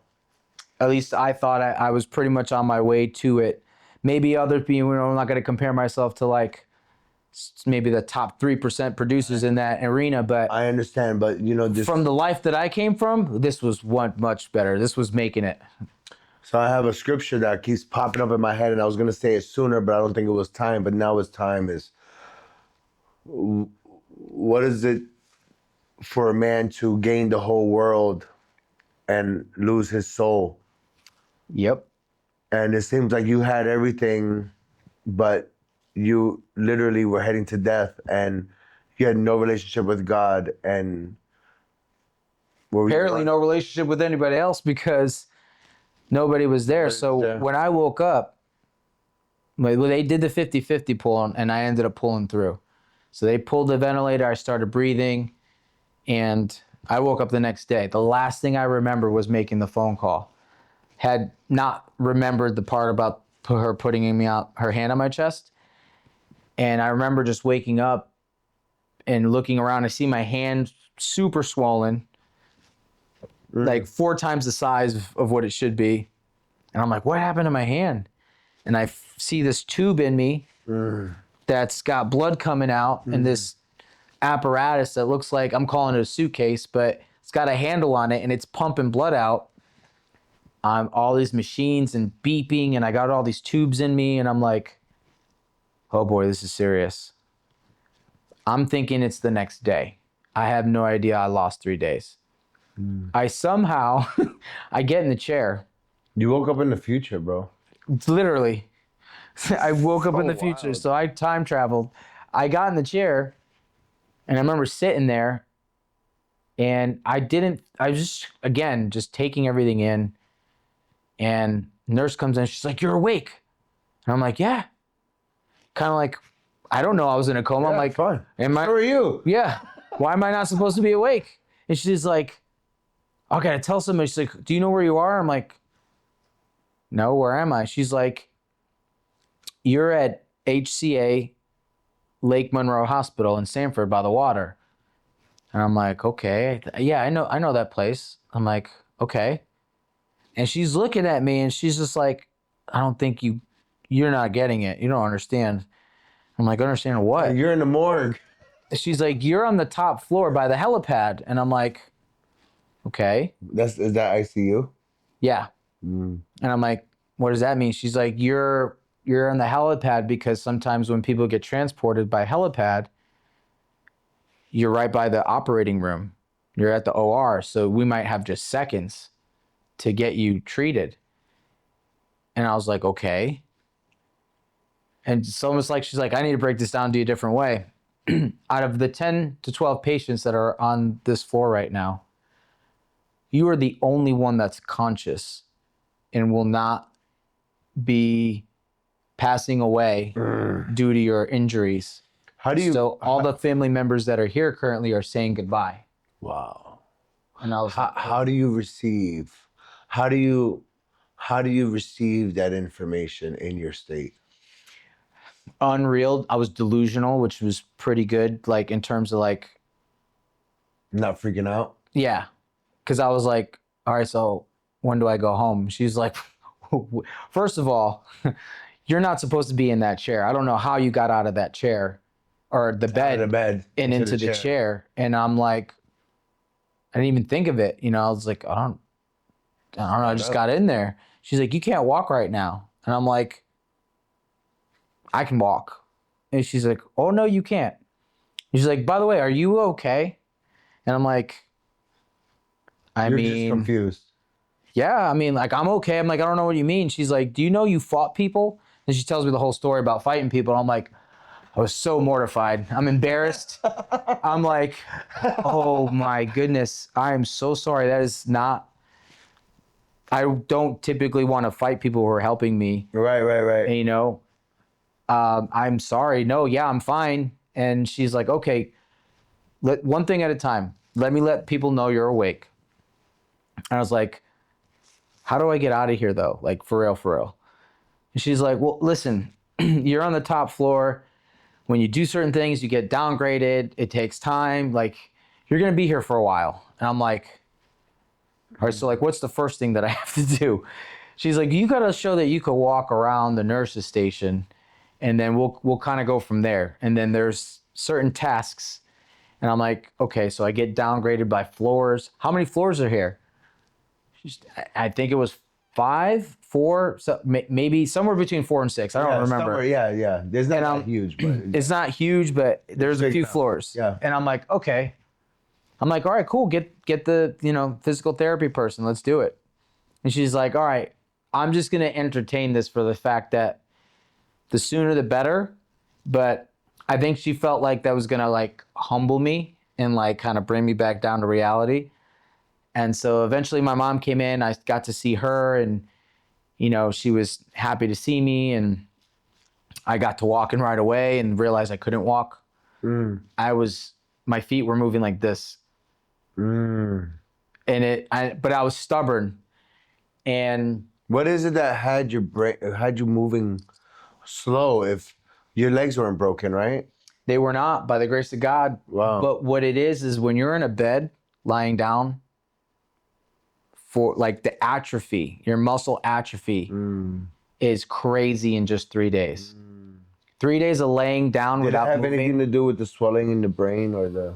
It didn't. Just the way they explained it is that like I literally was not moving because I'm incapacitated. So their excuse was muscle atrophy. It was muscle atrophy. Okay. Like that's how bad you can break down 3 days of plus I'm not eating. Yeah. I'm getting Fitting liquids, into a tube. but I'm not eating food. Can't, like, my digestive system turned off. My whole body shut down. Now, Everything turned off. how long did it take for you to start moving around on your own? I kept working at it. I took 11 days to get out of that hospital. Wow. By the time I got out, I was like, you would have thought I was like in a movie and like in prison. I'm like squats, I'm doing lunges. I understand my hand is messed up. I've gone through surgery for my hand at this point. I'm thinking While you're in the hospital? while I'm in the hospital, I'm thinking I'm not going to get my hand back. It's gone. I'll never get it back. So I'm learning and teaching myself how to put my clothes on with one hand. And I'm like, you know what? This is okay. I'm alive. And you're like, so what did it, right? This is twofold here. I thought I was doing it in my own strength. I'm still trying to do my own strength. And I was having night terrors, like not nightmares, night terrors. Anyone who has PTSD, veterans and first responders, I would imagine, or people who have gone through very, very traumatic experiences. When I tell you you can feel everything, you feel everything. Wake up in sweats and all that. You feel stabs, gunshots, falling. You smell the iron in the blood. You feel the viscosity of the blood or whatever it is that you're touching that's happening in the dream. And it got to the point where I could even wake myself up when I realized I was in one of those night terrors. You're barely sleeping. And so my one and only goal was I need to get out of this hospital because I want to go back to this life I think I have. When I get out, girlfriend leaves me, can't take it. It's just too intense. Trying to go through all this, which was a blessing. In poor her having to go through seeing that and try to figure that all out. It's probably extremely traumatic. And when I got home from the hospital, remember I told you I was doing squats, lunges. I had gotten off the meds about 2 days before going home.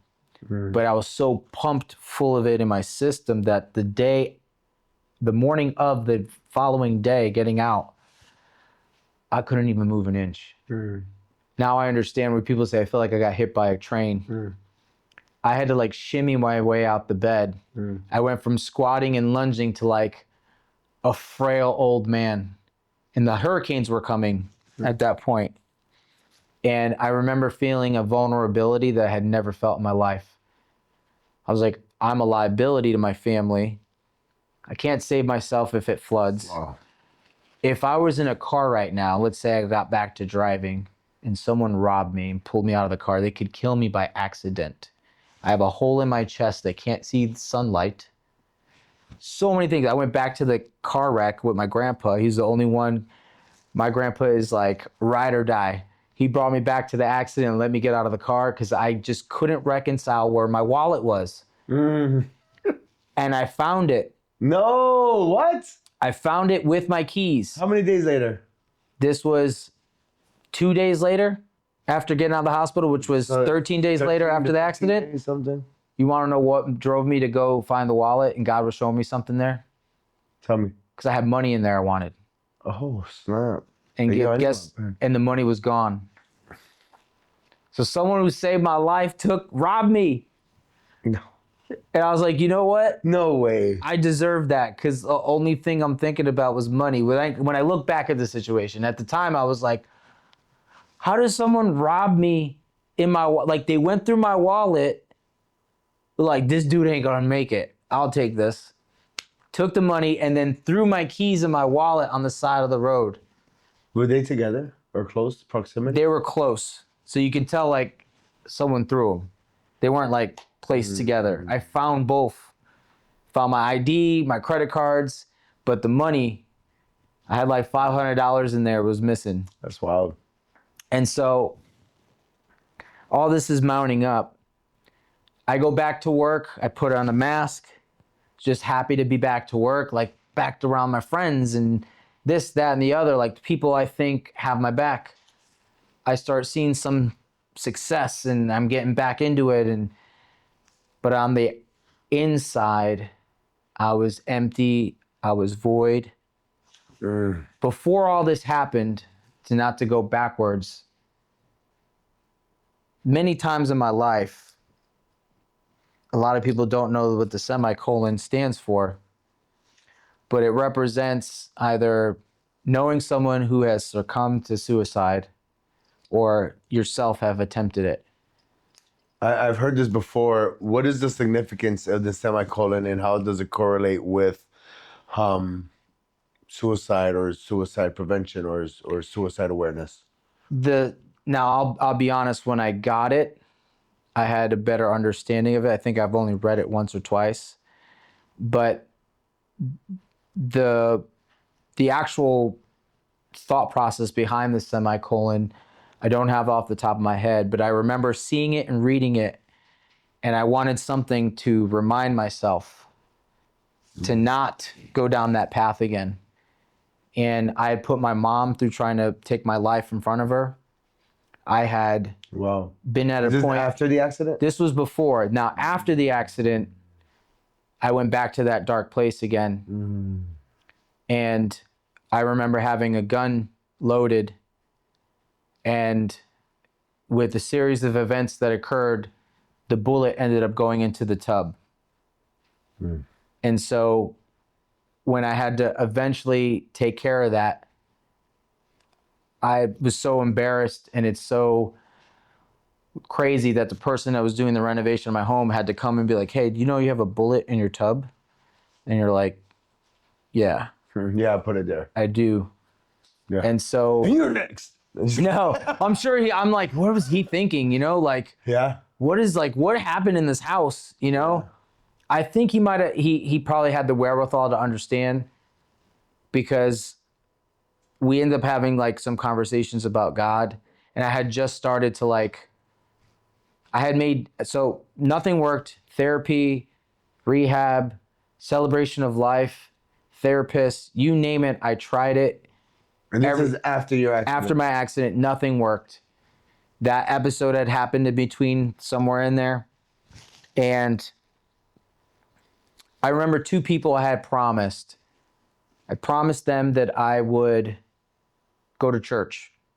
One was Dan Texan at Lake Mary Church, and the other one was Derwin and Pastor Derwin, and he was the pastor at another church. And I was the guy beforehand. I was like, yeah, sure. One day. Yeah, no worries. I've been that guy. Someday, eventually. Yeah. I was like, maybe. I said, I'm a man of my word. I've got to honor the commitment to going to this. And I didn't link So it wasn't anything with it. Hold up. Time out. So it wasn't the fact that you just cheated life. Like, you're like a Final Destination movie where your car flips 100 times, my man walks out, goes into the hospital, should be dead, walks out alive, goes to get his wallet, money's missing, he goes down this dark path, doesn't find himself, figures out he's in the world by himself. It was none of that. Nope. Not yet. I didn't draw those dots yet. It took those two promises. Because I walked into those churches, I felt a peace that I never felt in my life. And I remember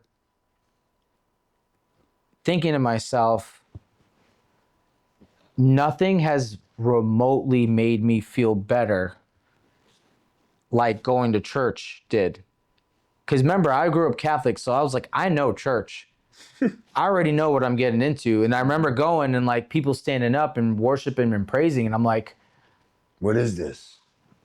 Yeah, but we're not. I was so stiff, like hands crossed. And because in Catholic church, you're taught to, you're quiet so you can hear the everything going on. You don't people wanna putting say hands up, that was new to me. Yeah. You're let us pray. Let us kneel. They let kneel, us stand, sit, kneel, stand, sit. Ding, ding, ding, ding, Come get the ding, bread. ding, ding.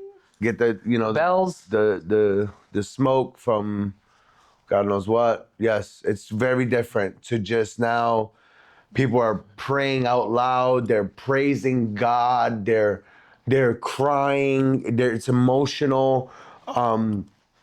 People are on their knees. People are standing up. People are dancing. Like, God is moving. Completely different. And so now I remember feeling peace, and I said, okay, let me try it again. Let me see, was that a one-time thing? And so I'm bouncing between both churches. And even when I walked into Lake Mary Church, I remember slowly walking, extremely apprehensive. The other church was so big, I was like, I just sat in the back. It's like an opera house. I'm just like in the cut in the back, but I'm like, oh, this was really good. And then when I left, no one engaged me. I got in and got out, right? Like I was like, okay, cool, I did it. But I was like, that felt really good. I don't know what it was. So I was like, let me honor my other promise. We had a little break because camera went out. So we're gonna start over at the clap. We're gonna pick up where we left off, and where we left off was you were saying the story about going The two promises. right. So you said the first part. Now we're going into part 2. Yeah, so Hold on. You know where you're gonna pick up at? yep. I had promised another gentleman. It was the second commitment that I had made was to Dan Texan. And I remember walking up to the church, extremely apprehensive, was very slow going. And something was like pulling me from walking in, where I said the first church I went into, no problem, was nothing that held me back. And Right, so, but it was because it was so big and it was easy to go in and out unnoticed. yes. So now here I am walking up to the steps, honoring the second commitment. And I end up kind of blanking out and I hear my name called. Hi, PJ. And I remember looking up and it was my cousin that I didn't know was going to church there. And she's like, hey, it's so good to see you. And I'm like completely blanked out in my head about walking in. And she's like, all right, well, I'll see you inside. And I'm thinking to myself, she must have been like, what's wrong with him? I don't know what's going on, but like she kept moving because she was on a mission. And I was like, someone saw me. I gotta go. Now I gotta go in. I was like, I can't back up. Yeah. But my legs had gotten so heavy at that time, I didn't know that that was all spiritual. Something was trying to prevent me from walking in there. And so I walked in. And at this point, I'm like breaking everything down. I'm like, it's so small in here. I can't even understand the pastor. It's got an accent. And I'm like, it's not even funny. Like, I'm like being so negative. And I remember going, I have been that person, sir. I was like, stop. Listen. And as soon as I stopped and listened, I was able to hear the message. And I remember feeling that peace again. And I'm like, there's that peace again. And The peace of God which surpasses all understanding. And then I remember, all right, well, I'm going to give this a shot again. I'm going to do this. I'm going to keep doing this.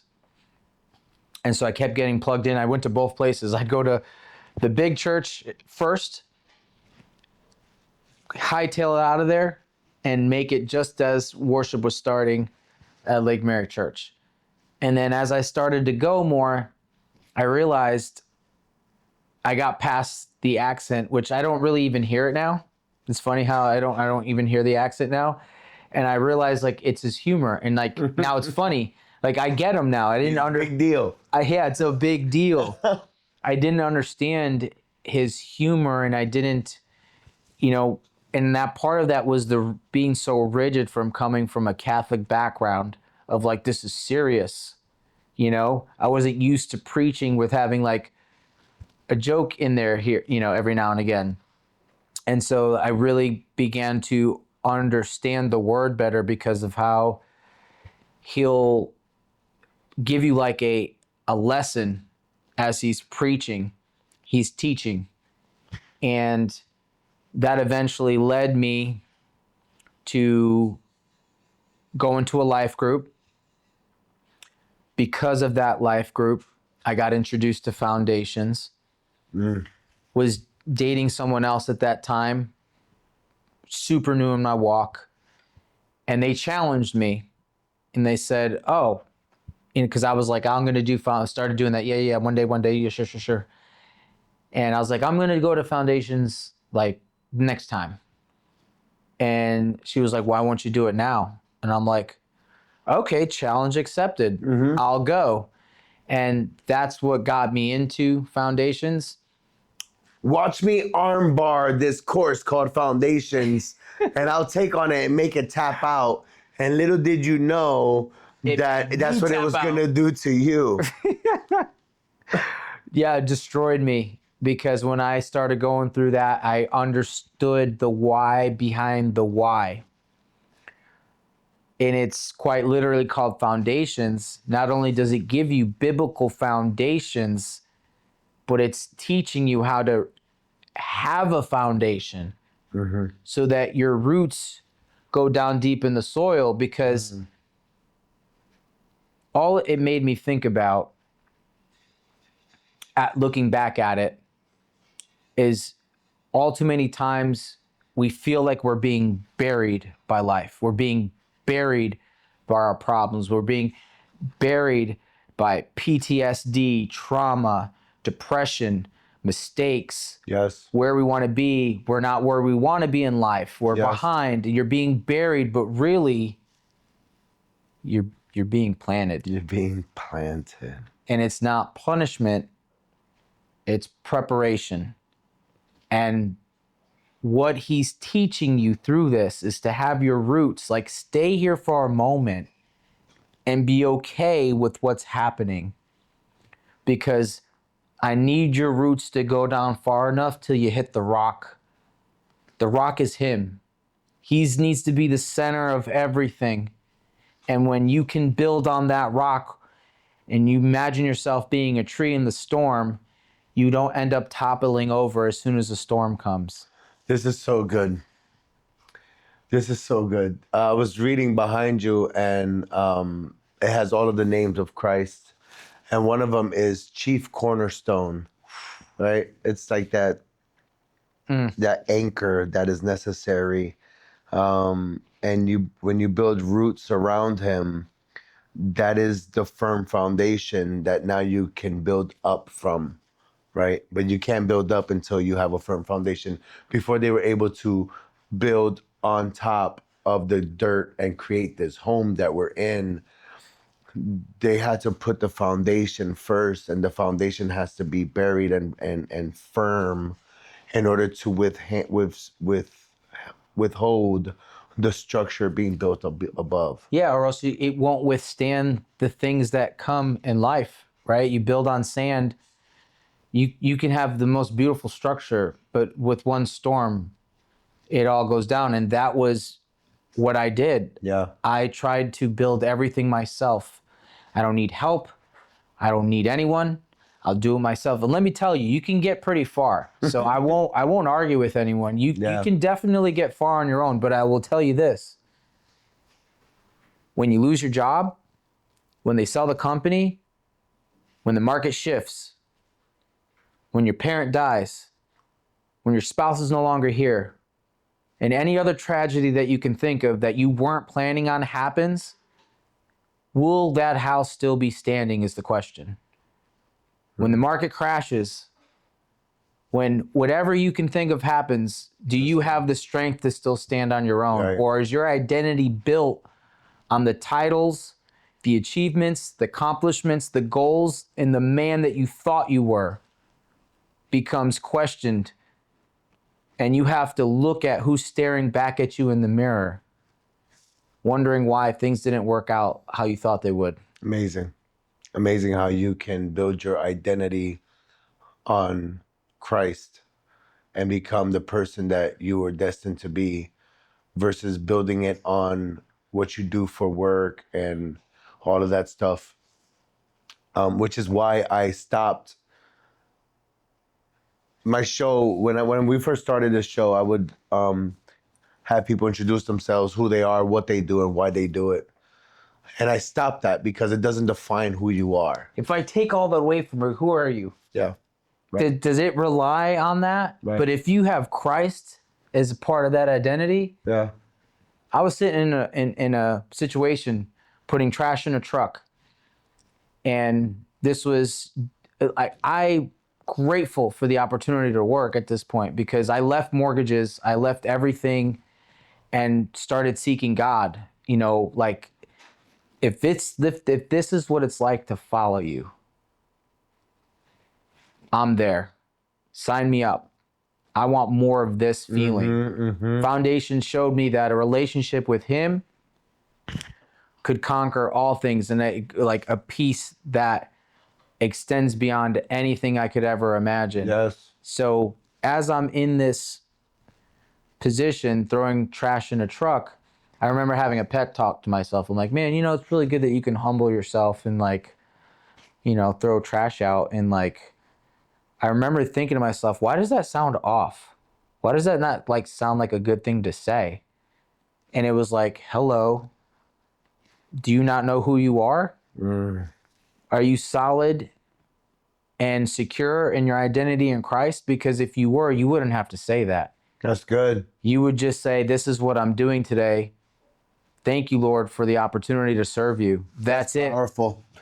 That's so powerful. There's so many people that get caught up in the titles of their jobs and not realizing that a great leader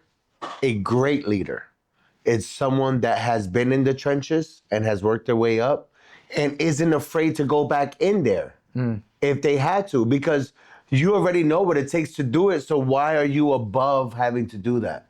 Yes. Right? Before you become the CEO, you need the small skills first. Yes. Before you could create anything else. And we forget that.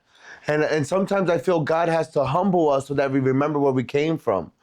And I don't know how many times the Bible says the word humble, right? Or be humble, or you are humbled, or at in any way, shape, or form, utilize that word, because it takes a sense of humility to progress, to be okay, to know that there's still more to learn, to know that there's still more to grow.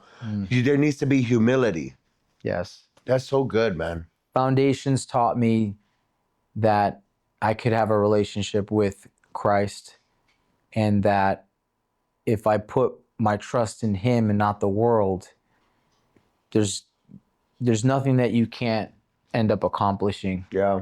And it's not the things that I thought that I needed to accomplish that were most important.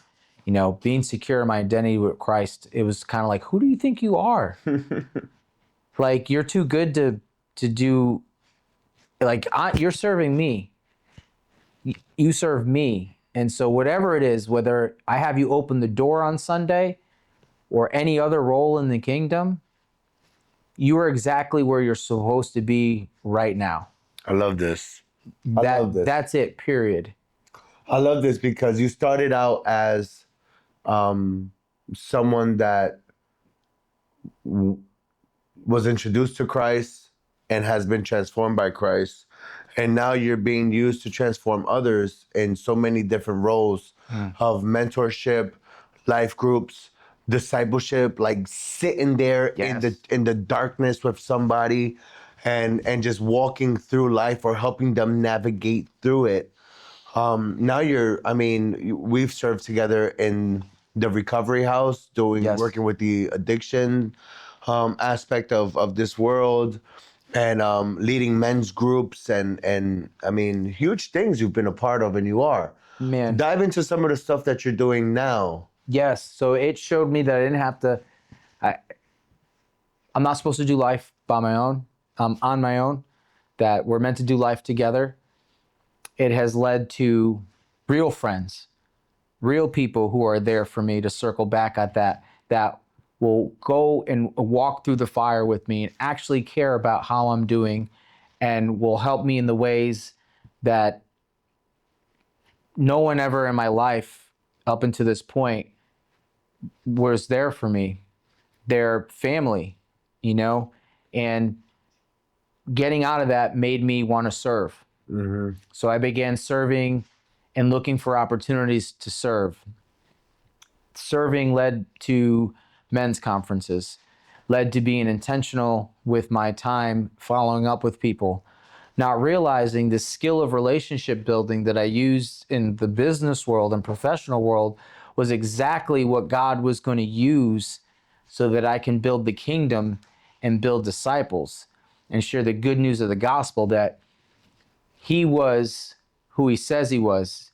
He sent his son down, who was fully God and fully man, lived a perfect life that we could never live, took the punishment that we deserve on the cross for our sins and our sinful nature, and through being crucified, shed his blood for us, died, rose from the dead 3 days later, conquering death. And through our confession, through our mouth and belief in our heart that he is who he says he is, that we get this free gift of salvation. We didn't do anything to earn it. We can never do anything to obtain it. But through that faith and repentance, saying, I'm a sinner and I don't want to do these bad things anymore. That, by the way, are not serving me any good in my life, that only lead to death and destruction. I'm going to turn away from these things and turn to you, God. Huge. And I get saved, because before that, with all the stuff I kept doing, was just getting me closer and closer to death and destruction, eternal separation from God, which means when I leave here, this experience we call life, that I'm not going to be with him. And what terrified me is knowing that I tried to take my life, that I can't actually die. I can't kill myself, that it only puts me in a worse position. And when you look at science and you look at all these things that people put their faith in, it only reaffirms, right? Energy can't be created nor destroyed, right? I might be getting that wrong. I'm not a physics guy. It's okay. Continue. The whole point is energy, whether it comes down in the form of rain, it evaporates, becomes a gas. There's a cycle. It doesn't go anywhere. We operate the same. So someone telling me that when I die, it just goes black, how could that be? If they've proven that the life force inside of us is energy, then do we not follow that same rule? Yeah. So knowing that if I had taken my life, that I wasn't solving the problem, was only exacerbating it times 100. Yeah. Well, then whatever I need to do to get right with God is what I'm going to do. That's great. I feel like I'm on borrowed time. I don't want to disappoint him. And I want to know where I'm going when it's all said and done. And so, understanding these things led me to serving, discipling when I didn't know it. Now I'm leading a life group. We're involved in different ministries like Recovery House, the homeless shelter. I now am part of a nonprofit that's for veterans and first responders that take a holistic approach to mental health. Starts with outreach and gets peer-led small groups together, which will lead to retreats to get away from the distraction of life. And we're faith-based. And so if there's an opportunity to explore and getting them to faith, then by all means. Yeah, by all means, I'd be more than happy to be that conduit or that bridge and get them into fitness, another way of moving to move towards healing. It's and so important for mental health. I mean, oh my goodness. Scholarship and education opportunities, and a part of taking advantage of that last piece is they get involved in step one and help mentor someone. And then it's raising disciples. Powerful. And so now my life looks like being a leader at foundations, at a table leader, being a life group leader, being a leader on some of the teams that I serve. I'm on the ministry team. I lead there, where at the end of service, if someone needs prayer, they come up and we can pray for them, pray with them, and show them that they're not alone. And my life has completely changed. I have a daily prayer life. I have a relationship with God. I read the Bible. I'm going through one-to-one mentorship, discipleship with others, with a lot of the tools that we've gained access through by going to Lake Mary Church that we've been shown. And now it's like, it's such a part of daily life. It's hard to quantify everything that I'm doing. Yeah, because you're just moving. It's just Christ-centered. Amazing. Amazing. And I just see the difference in you from when you were my primo at the barbershop when we first met each other in comparison to my brother today. You have evolved from primo being a cultural name. Then it was like, oh, like this is actually somebody that I knew from the past to know this is my brother in Christ. And that relationship has only progressed through having him at the center of both of our lives in different aspects. And that's what he does. He's the perfect chess player. He's a perfect chess player. Yes. And he puts the pieces on the board and he moves them where he needs to move them, when he needs to move them. Yes. So I'm glad that you are here today, but there are certain people that are watching this that perhaps are where you have been. So being who you are today, what do you say to the PJ that got in the car before the accident? What do you tell him today? Wow, it's a great question. What would I tell PJ before the accident, getting into the car? I would tell him what I realized through the accident. Don't be a lukewarm Christian. Don't want the life, but not willing to live the lifestyle. You want the harvest, but you don't want nothing to do with the labor. You want the blessings, but you don't want the blisters. You have this thing of duality where you weren't a bad person. It's not that you didn't do good things for people, but you always fought for yourself. God left the 99 to go after the one, the shepherd in that story, and he came after me because he had something bigger for my life. And so I would say there's something bigger for your life than what you could ever dream or imagine if you just let God move. When they say the story about the shepherd leaving the 99 to go after the one, whether he breaks the legs, ties the legs, the lamb runs far away from the flock. The whole time the shepherd's protecting him, watching him, looking over him, the predators, the wolves, the lions. And when it finally can't do anymore, it has to rely on the shepherd because he can't find food or water. The shepherd scoops him up and brings him back to the flock. And the entire time he talks to him and he puts him back with the flock, whether he heals or gets back acclimated. You wonder, well, what was the point of the shepherd talking to him? So that he knows his voice. And so God was like to me, now you know it's because of me, that all the good things that have ever happened in your life, it was because I was there. I was there with you in the hospital. I was there with you when you went to jail. I was there with you when you got out of those other accidents. And I'm here now.